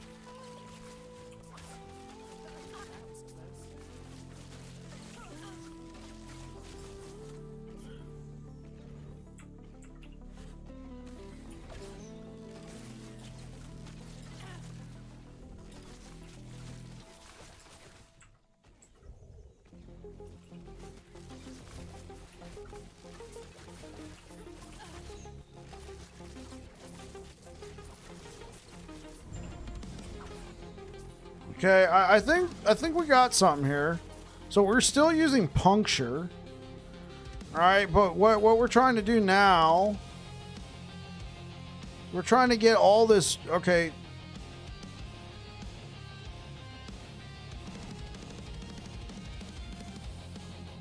Yeah, I don't know if this is a good idea.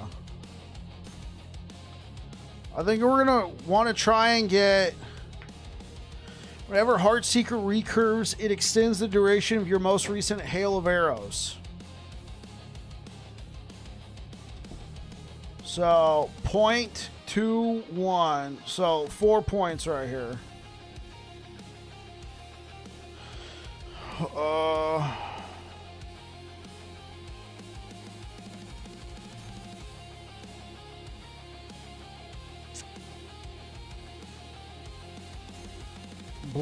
Bleed. Hey, what up, Chubby?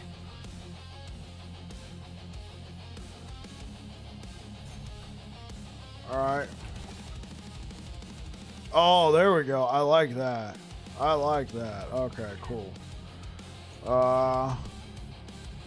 Let's hide the yellows. Honestly, now that I'm on this subject, let's leave the game.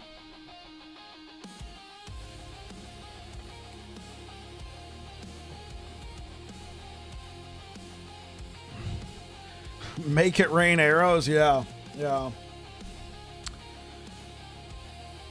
What's up, guys? All right, let's go on to Babbling Druid here. Honestly, this might not be a good idea.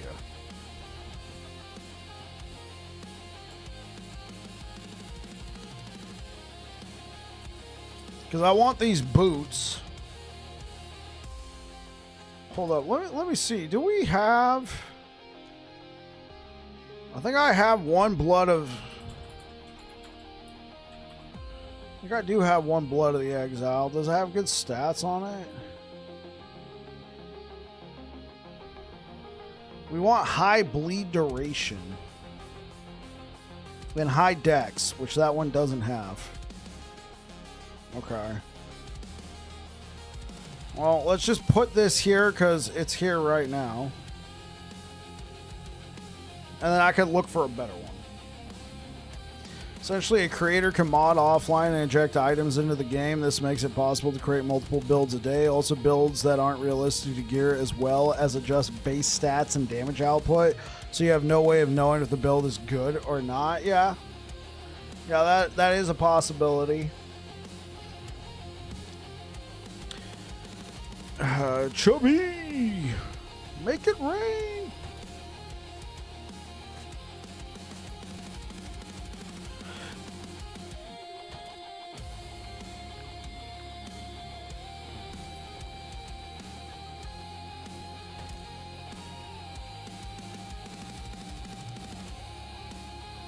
I have something with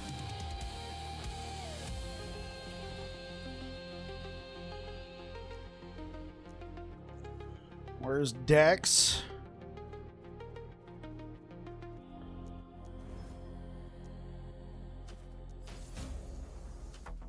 Can we get physical resistance?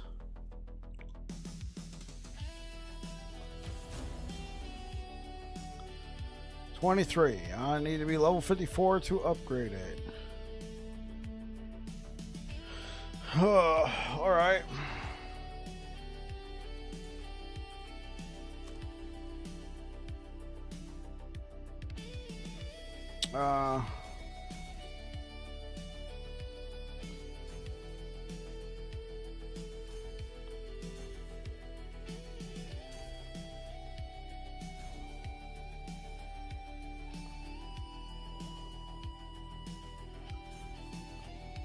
There we go.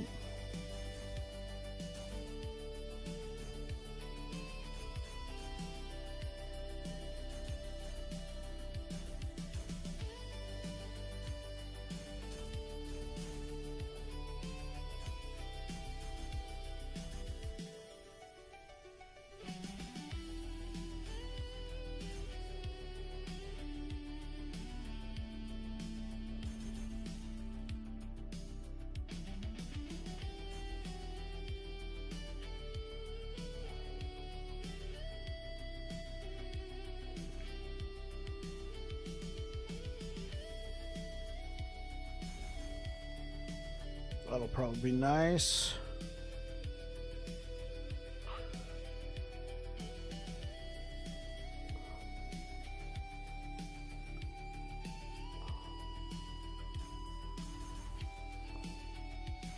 There we go. I put points. Yay. Woven echoes. Yeah, let's just throw in these. As for the items,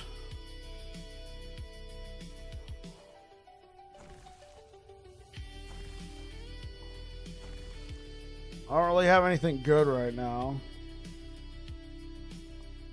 Sure. Throw in that. Okay. So Hell Clock got released. Seems cool. Any interested in trying it out? I know nothing about Hell Clock.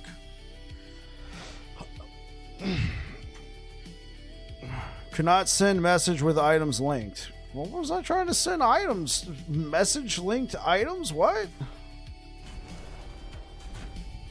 I'm just trying to get some levels, man.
Yeah, this isn't working.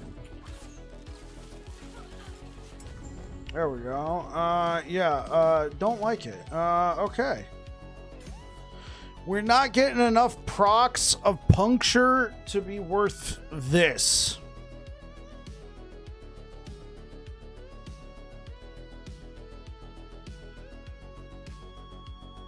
So what I'm gonna do, I think we're gonna put a point here and put a point here and continue with my plan to go here.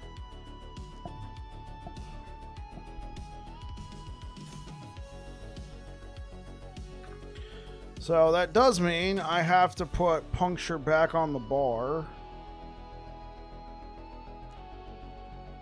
And then we'll just use Heartseeker as another.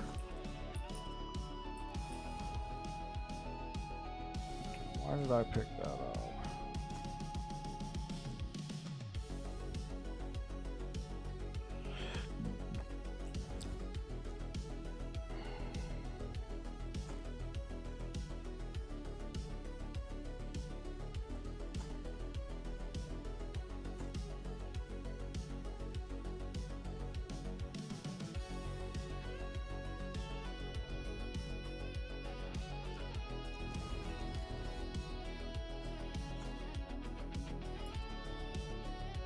There we go.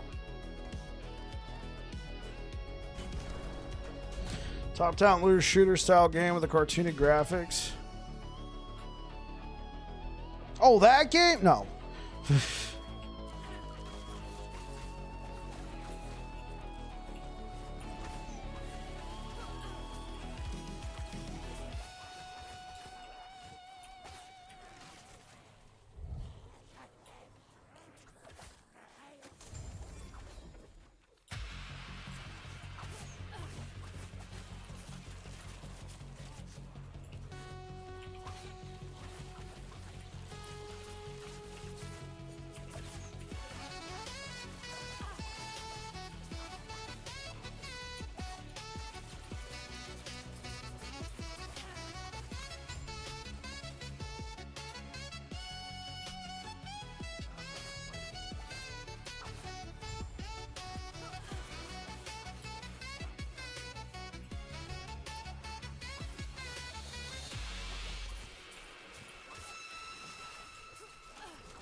Focus is real. Yeah, sure.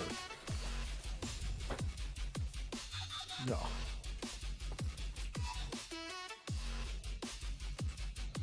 Now, where would I be?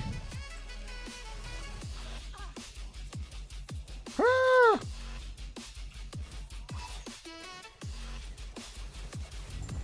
Oh! Get destroyed.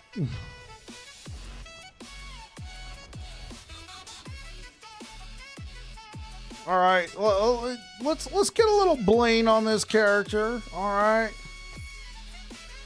quit looking like a scrub. What about this? What do you guys think?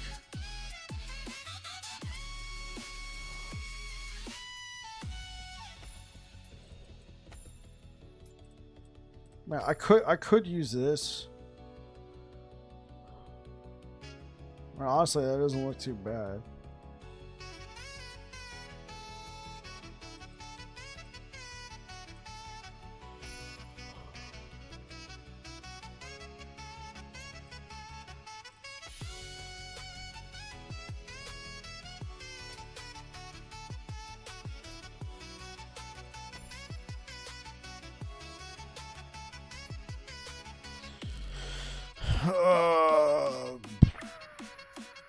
What kind of portal do I want today?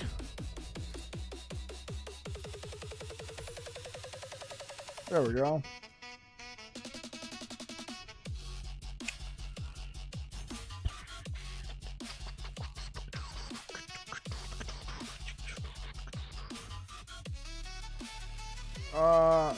Do I really want anything over here?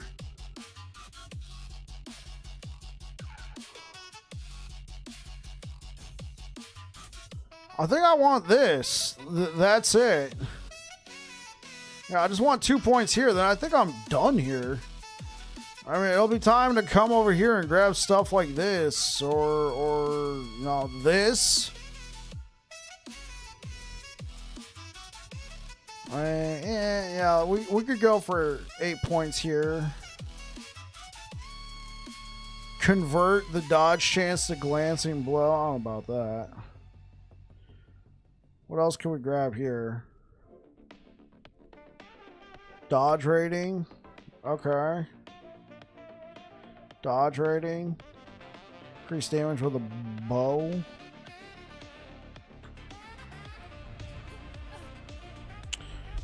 I hate that the champion affixes are sealed. I mean, I wish they were better in a sense of... what about this? I wish they were better. Increase armor shred duration. That actually could be good. That could be a good pickup. Well, what are we getting here? Now, let's take this off. Oh, I can't edit it anymore. Oh, boy. I was saying something. I already forgot. I wish the champion affixes had a higher chance to be exalted. Because you know what really feels bad is you get one of those things and then they're like the champion affix is like the item looks great and then you got like a tier 1 champion affix.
Yeah, the build's feeling good now, man. I like Heartseeker. Heartseeker's cool, man. Okay. Let's see how this is. Now Heartseeker has a cooldown.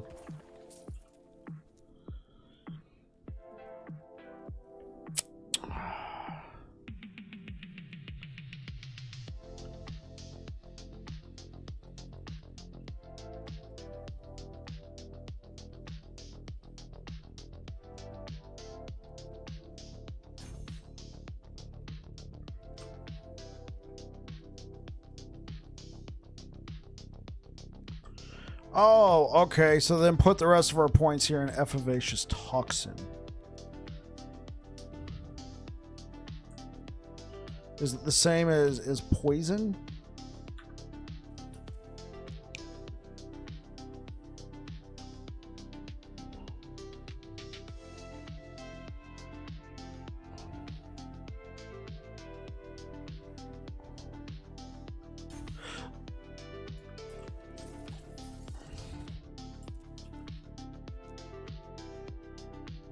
Okay, so we got a point there.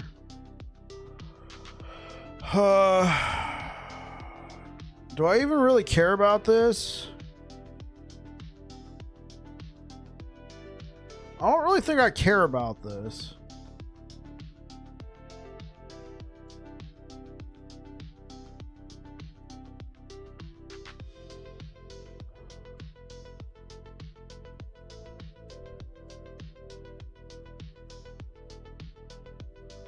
What is it? Barrage of Pain.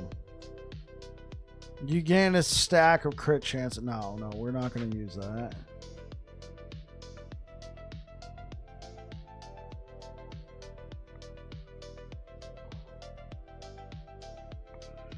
I mean, this might be worth it. Well, we might want to consider this. Yeah, hold up. Well, let's go back. At least if it wasn't sealed, I could slam it. Yeah, but then it would be a little too strong at that point, Dawn.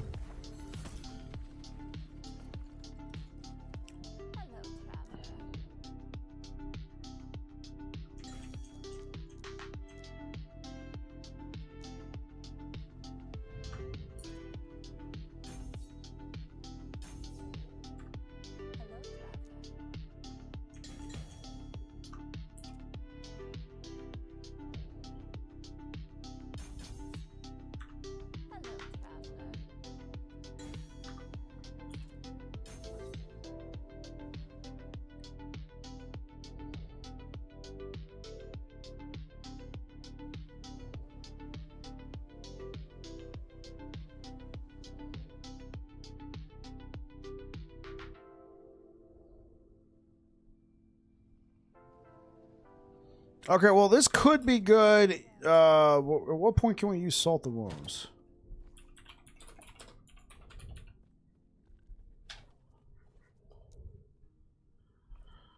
Okay. Level 62. Yeah, this will be really good. Because then we could stack critical strike multiplier. Can we put crit strike multiplier on a bow? Yeah, because that could be a ton of pen. Yeah. Hey, iFlip, how's it going? I don't think I saw you there. What's worse, though? It being too strong or going a whole season without a usable champion item?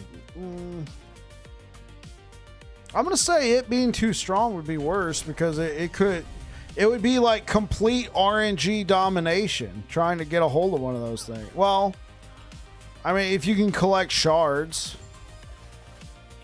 and then craft on it.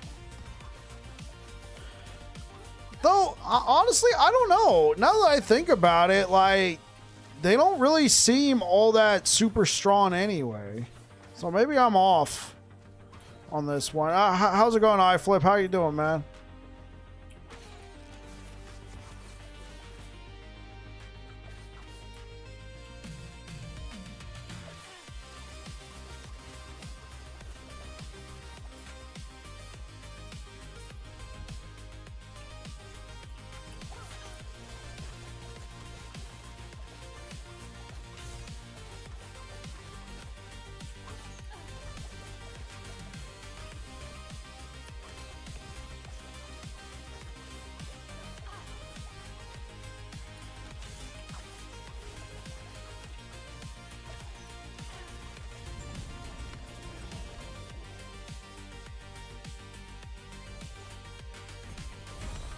Well, and yourself? I'm doing okay. We're checking out Marksman.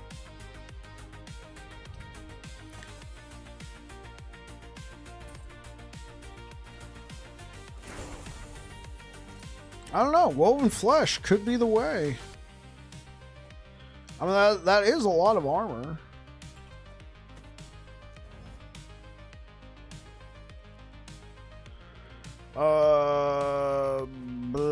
Goodbye.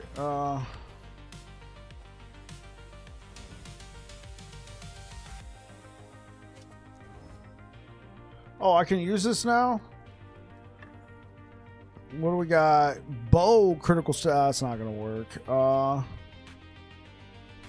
Bow attack speed's fine. Let's get chance to bleed on here. 35. Let's just go for it. Okay, cool. Yeah, this is an upgrade. Yeah, this is definitely an upgrade. I mean, 350% increased fire damage over time is a nice single affix, but yeah, not really game breaking. Marksman is my fave. Really?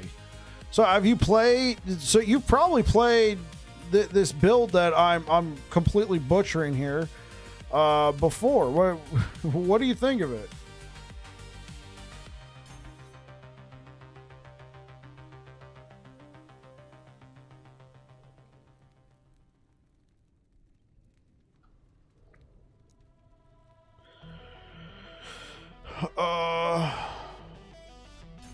Let's grab that recurve chance. There we go.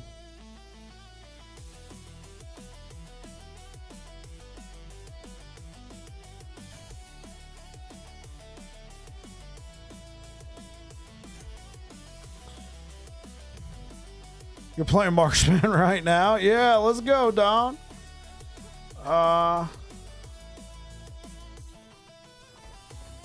Here, I'm like strong enough now. I've been like just trying to kill stuff.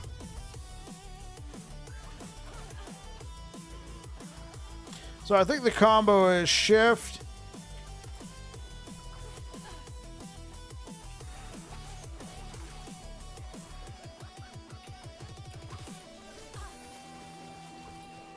Or maybe we should like pepper him a little bit. Try and get that effervescent toxin thing.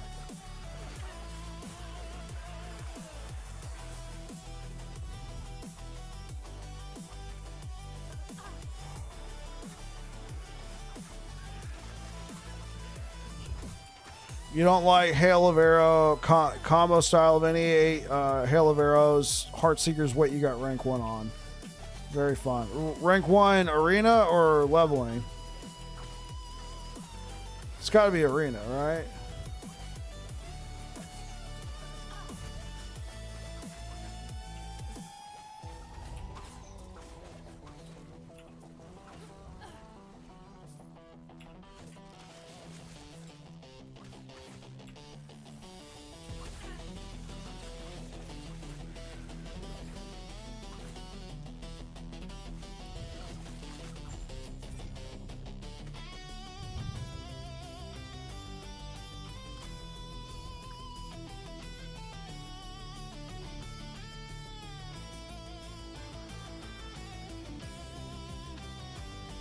I flip. Servers suck. Afia got second, and Woody Joe got third. Bro, that's what I'm talking about, guys. That's what I'm talking about. Wait, I flip and Afia beat out Woody Joe.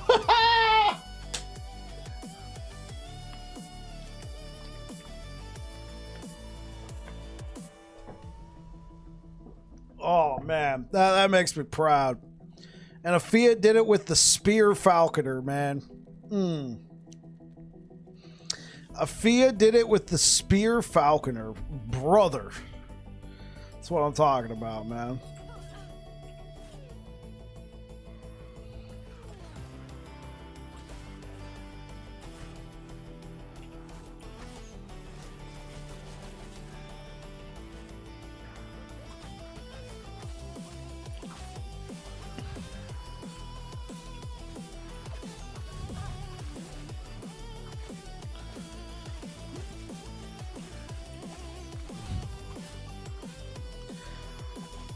Afia was a falconer and got beat by a marksman. A lot of people got beat by a marksman. You see, Afia had a very particular kind of build that he was playing. Right? He only wanted to play this particular kind of falconer build. He didn't just play any random falconer build. He wanted to put to the test the Spear Falconer build he had been working on for a while, and from what I remember him saying is he got kind of boned on getting that particular spear, so he didn't push corruption until he could get that spear. And so if he had gone with a different kind of build that could push corruption a little bit higher, he might have done better. But I mean, iFlip's also like a freaking master at the game. Yeah, like he was committed to that build.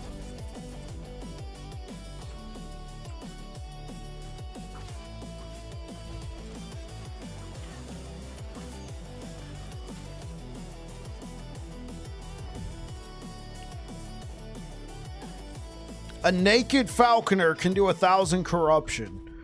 Sure, but in hardcore, Don? In hardcore. We're talking about a hardcore. One death and you're out. You're out of the hardcore race. Do you really want to be playing something like a naked falconer at that point?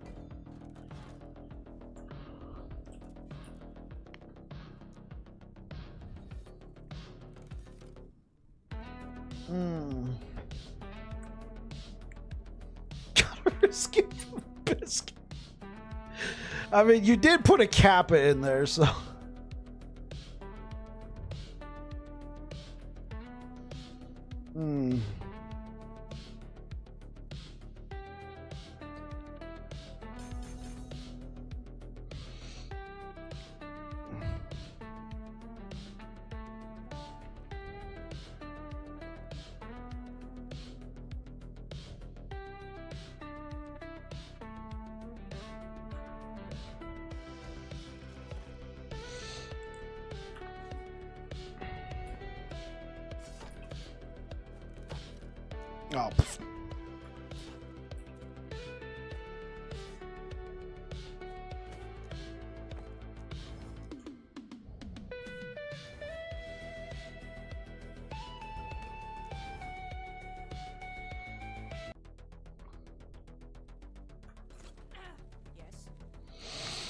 Oh.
Get out of here!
Woo! It's starting to work, chat. Oh, I'm liking it. I'm liking it.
Not bad for going in blind. The leveling was a little rough.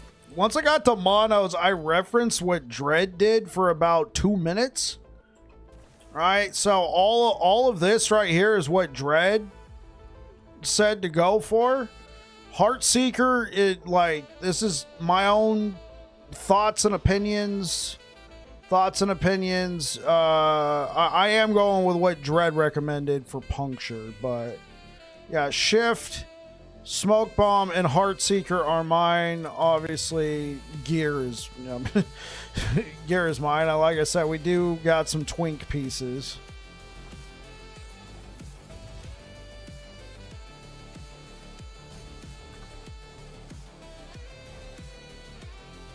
All right, let's. Hey man, hope you're doing well. Hey, what up, Kyle? How's it going, bro? Welcome back.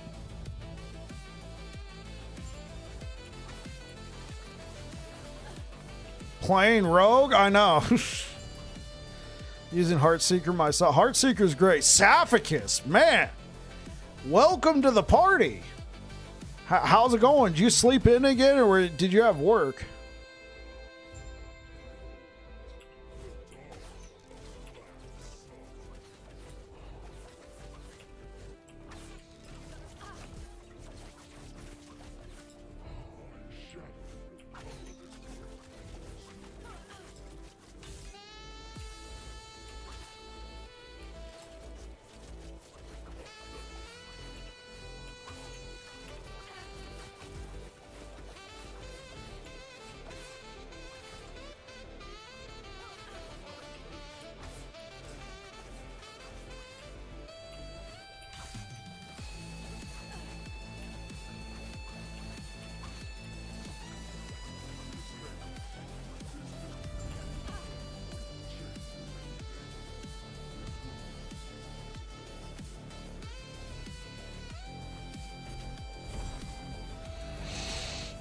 Heartseeker's cool support ability. You use yours differently. It looks like it could be built in multiple different ways.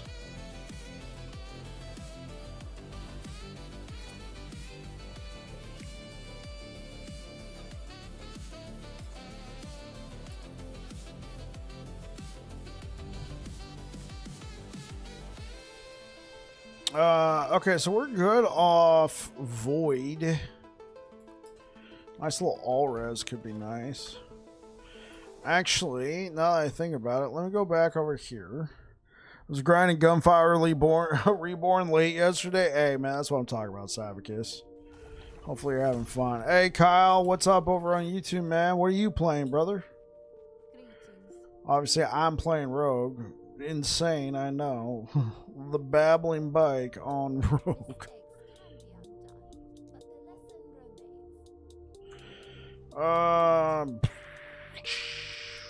For now, let's take the Void Blessing. That way I can kind of mess with my gear. Let's go over here.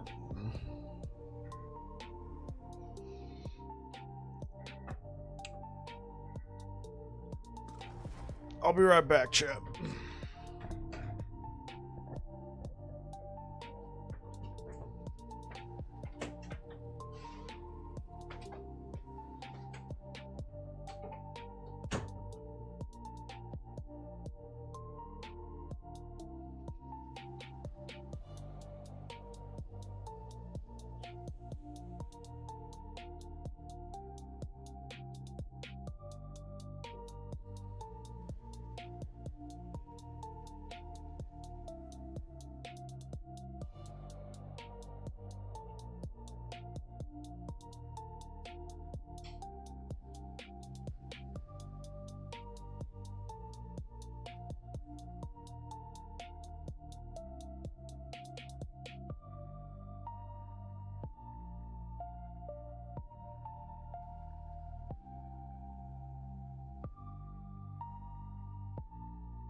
All right.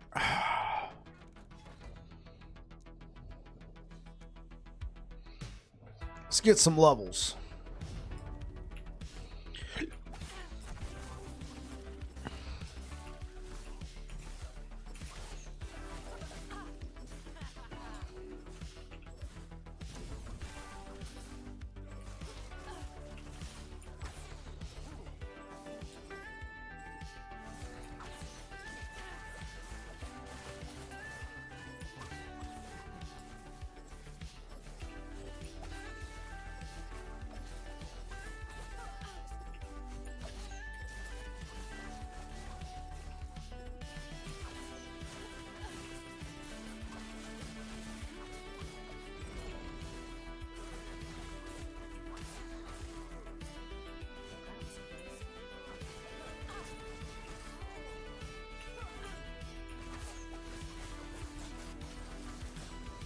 Hey, what up, Risky Talent? How goes the build? Build's going all right, man. Looks like you're zooming. Well, you know, we got some twink, but yeah. Starting to zoom a little. It was a little slow at first.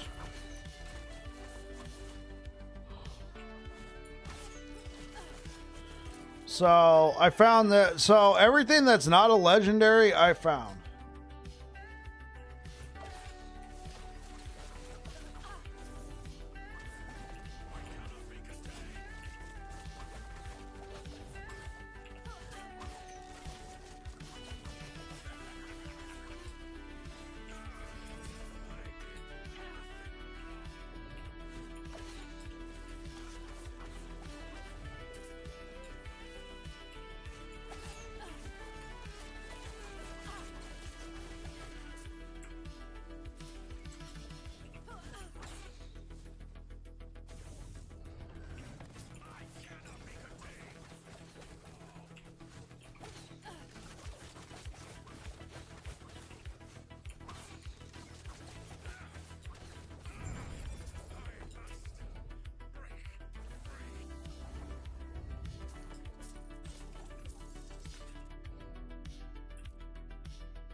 Yeah. I think we can handle it. Oh gosh. Increased damage over time. Nice. Yeah, I have the meta fire version, and it's really tanky. Ravenous Void, which took forever to fall. I'm just playing. I referenced Dread's guide a little bit, but that's about it. Definitely made some mistakes along the way, for sure. Definitely made some mistakes.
Find rogue class to be fun, but they really take concentration. The skill? You talking about concentration? Like you need concentration to even think about playing rogue?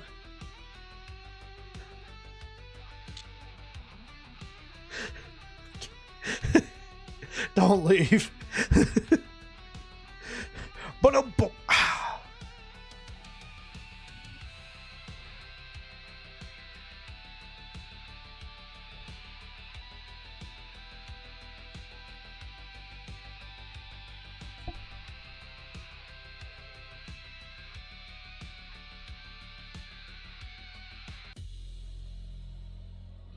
gotcha. No, I mean, you really have to pay attention.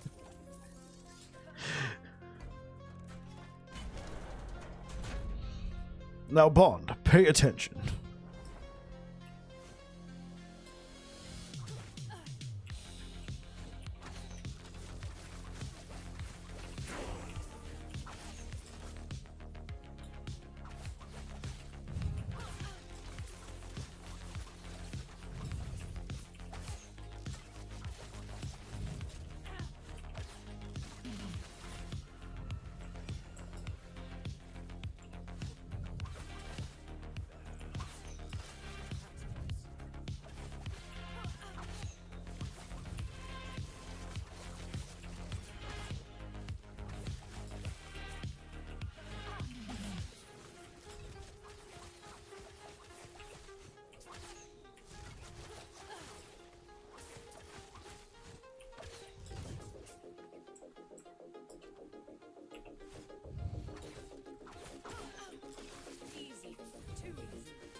I got a 4 LP Yell Cores and already have a 3 LP. I'm trying to decide if I want to make a build around it or go melee lightning marksman.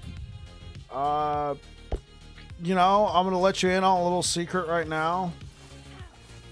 I've never played marksman before. This is my first marksman, so I don't know if Yell Cores is good or not. I think I remember it being pretty busted. But it's surely been nerfed, right?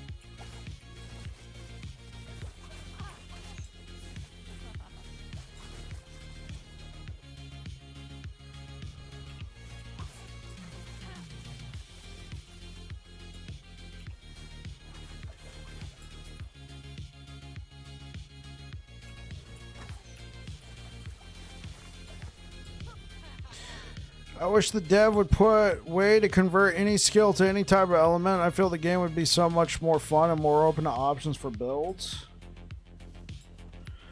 And the explosive trap version is bad because explosive trap is unusable. How it got nerfed. Go all in on shock. Apparently it used to be part of an explosive trap combo that was nerfed. Yeah, I mean actual melee attacking people with 2 of them, trying to stun and kill them before they hit me. Gotcha. What's good, Frostbite? Welcome back.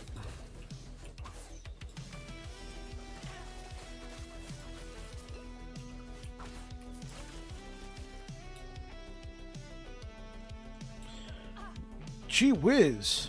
It's all... Dude, this map just sucks, alright? Just remove this mission, period. Actually, remove all of them. Just have us build up stability to fight the boss. The end. I don't... Because it's confusing for new players, too. They have to do all these missions, and then they get to Empowered Monoliths where they no longer have to do them. And they're like, what? Try it out.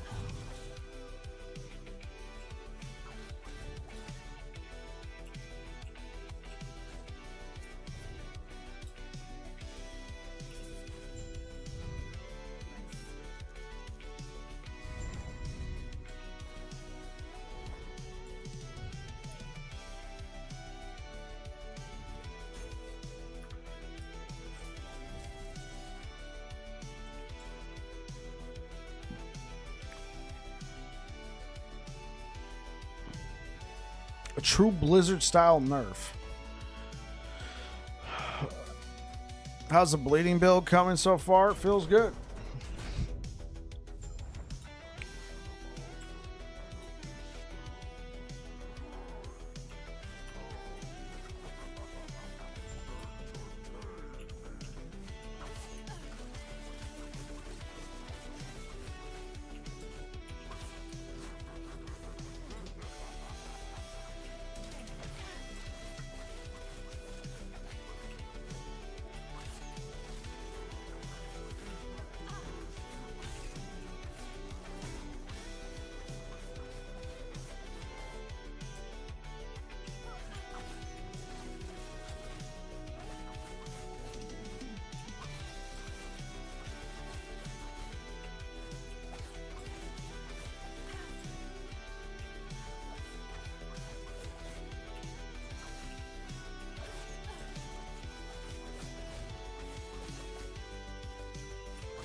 There we go.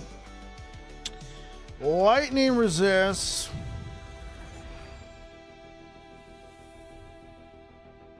Thought about doing the same kind of build with poison and the acid fletch bow. Okay.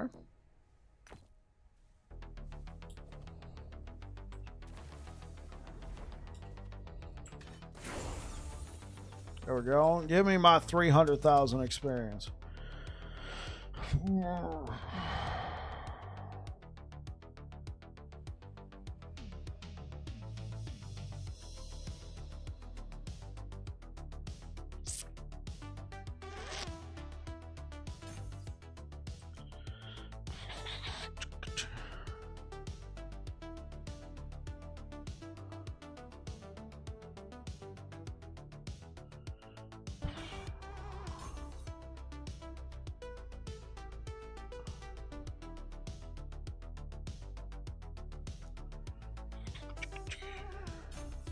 50%. Okay.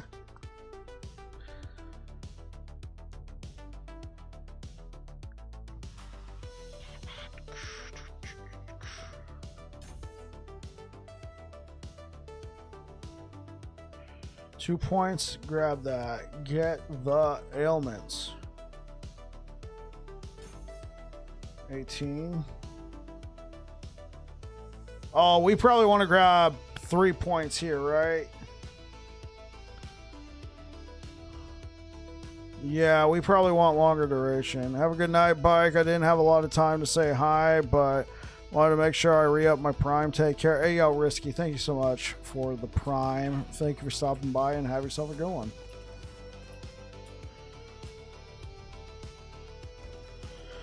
Okay, let's level here a little bit before just rushing through.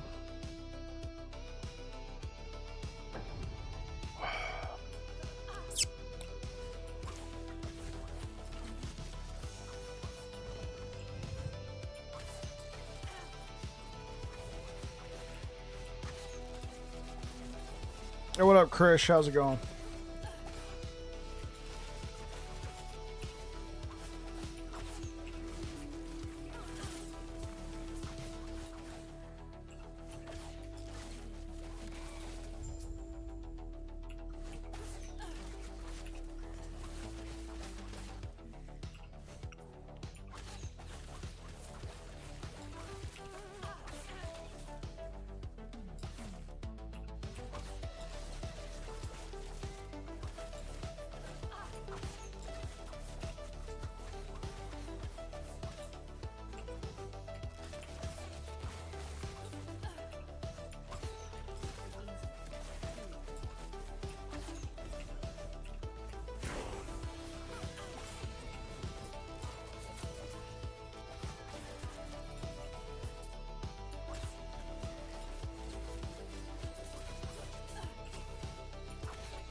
Yo, Duga Dog, thank you for the follow.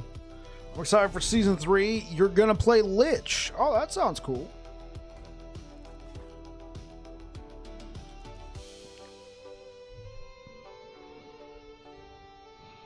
Wasn't gonna follow, but then I saw the word bases. Hey, what's good, bro? Yeah, I don't really play as much anymore. Actually, not really at all, but I did play a lot of bass. I still have my Fender. I got a Fender J.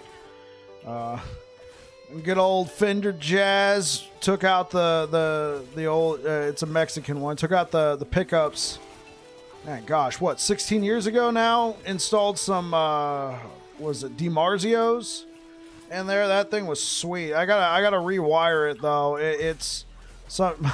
I didn't do the best. I didn't do the best soldering work. Those have a nice sound. Yeah. I didn't do the best soldering work. So now some of that solder It's kind of left some wires exposed. There's a lot of hum. But, I mean, it's still feasible, still usable.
Yeah, I'm really starting to like this. I'm really starting to like Heartseeker. Yeah, I think getting a bleeding heart and putting health might be good, but also like a fat damage over time could be really nice. No, actually, you know what it's going to be? It's going to be critical strike multiplier. Oh, here we go. This is perfect. Oh, that is beautiful. Okay, so what we're going to want on a bow, we're going to want chance to bleed, which this bow does have chance to bleed. Let's take a look at the different kinds of bows. We're going to want one with chance to bleed on it. Chance to gain haste, that could be good. Honestly, obsidian bow with that 40 to 100% increased physical damage. No, that's not going to work. Increased physical damage. Yeah, a northern bow could be really nice with that 45% chance to bleed. An avenge bow with that chance to gain haste on hit. If that's our only source of haste, that could be nice. Or an obsidian bow with that 100% physical damage. Actually, I'm not very familiar with the bows in the game because I just never play rogue.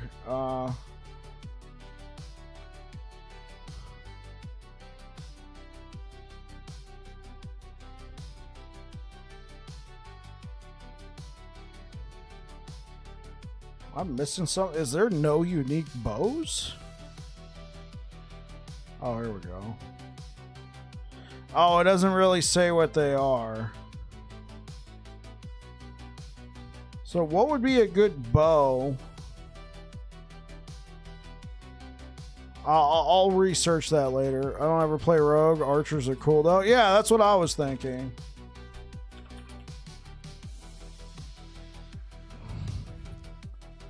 So I've picked up a few, but yeah, like this is nice. This is nice, yeah. Here we go. Yeah, this is nice too.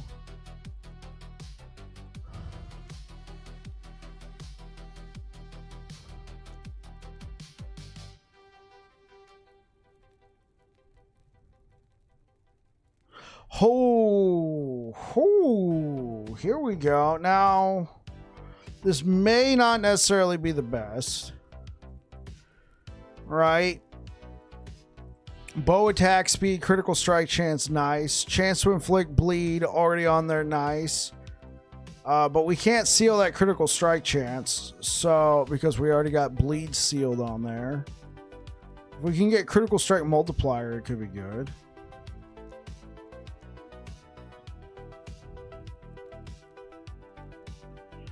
So yeah, I think this could be very nice. Bow attack speed, critical strike multiplier, seal the minion for something. Oh, here we go. Whoa, this is awesome. Okay, cool. I didn't even realize I had this. I'm actually just gonna leave this here for right now until I can figure out what direction I want to go. I'll keep using this. But I think critical strike multiplier, chance to inflict bleed, man, dude, this is so nice. Chance to shred armor, I mean, I guess.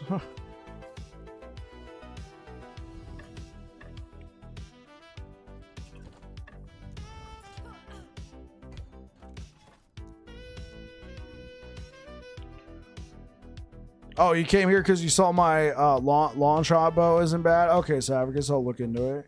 You saw the tornado werebear vid? Oh, one of the live streams? I haven't put out a build guide for it yet.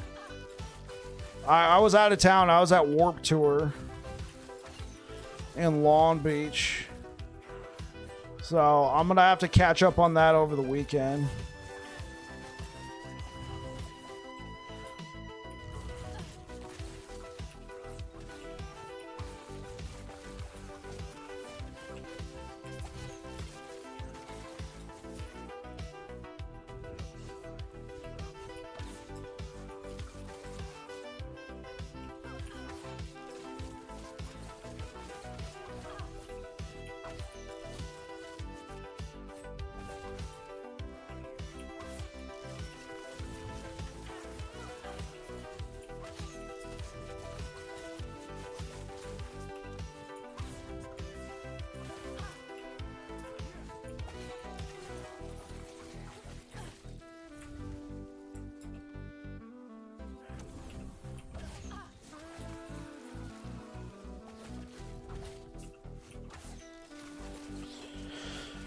How to make Eye of the Storm work. So you're talking about the amulet. So I assume at that point you're going to be taking Maelstrom instead of yeah, you'll be taking Maelstrom instead of Flurry. No, Swipe. Yeah, you'll be taking Maelstrom instead of Swipe. It could work. You'd have to find a way to try and automate the Maelstrom for you.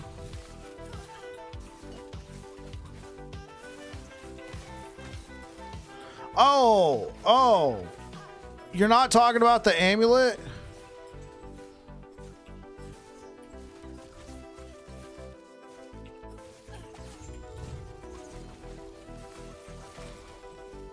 Yeah, I got Sanguine Horde.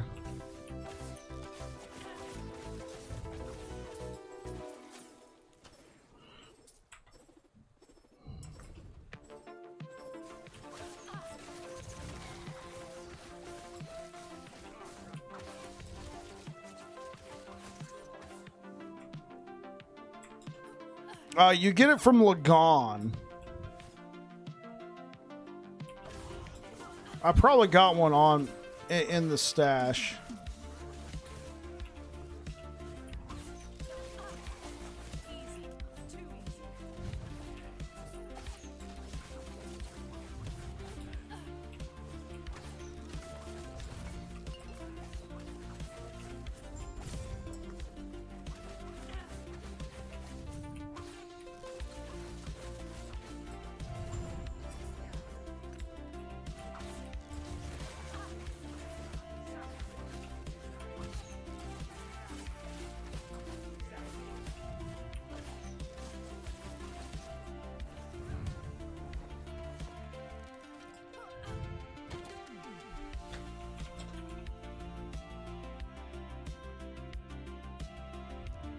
Oh, maybe I'm thinking of something else.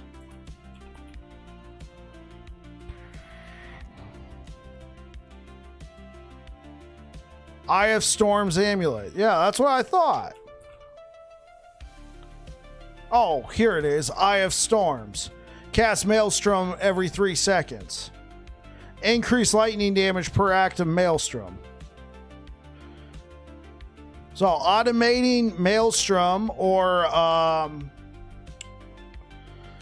something of the like. I could see you. So you're talking about a node in the tornado tree. You're not talking about the amulet of the same name.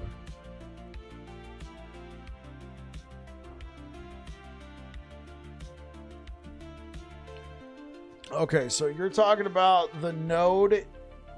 It brings the tornado directly on you. What I've seen of that, and I will admit I haven't seen too many builds in that direction, but from what I've seen, it looks like what people do is they'll do like the rampaging bear. So they'll be running around in bear mode the entire time, and the tornado will be on them. So they take the node that allows them to just run constantly in bear form, and then you're just running around with bear form with the tornado on you. And then you have to swap forms to go back. You can't get it to last. That's the issue you're having. Yeah, I've never messed around with it. Maybe somebody in chat knows, but I personally never messed around with it.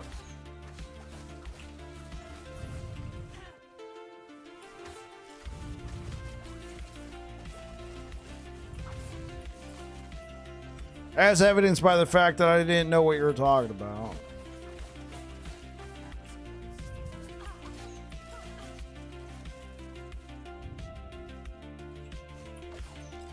Could be a this guy.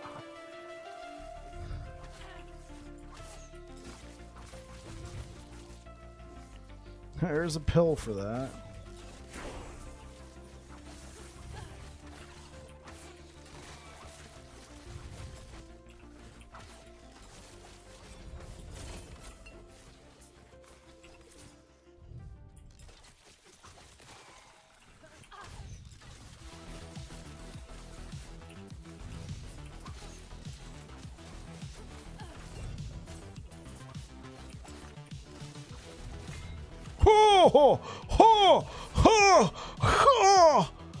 Oh man, protect the nuts. Oh,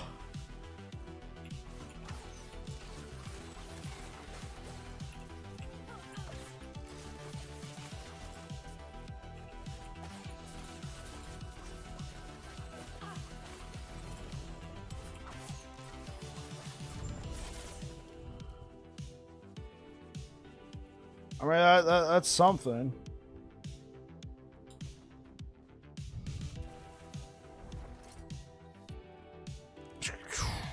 That was trippy.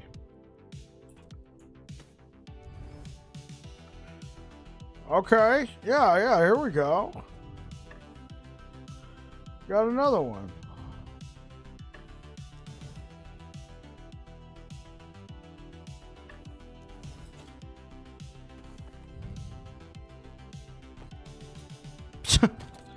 Sorry to hear that, Duga.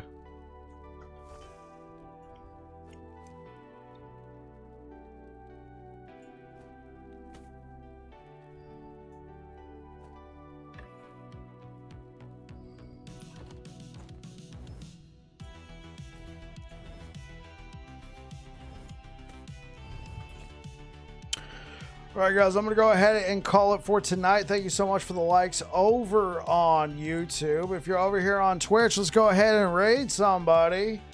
Zambriel is streaming. We raided him yesterday, but we're going to run it again. Let's go ahead and raid Zambriel.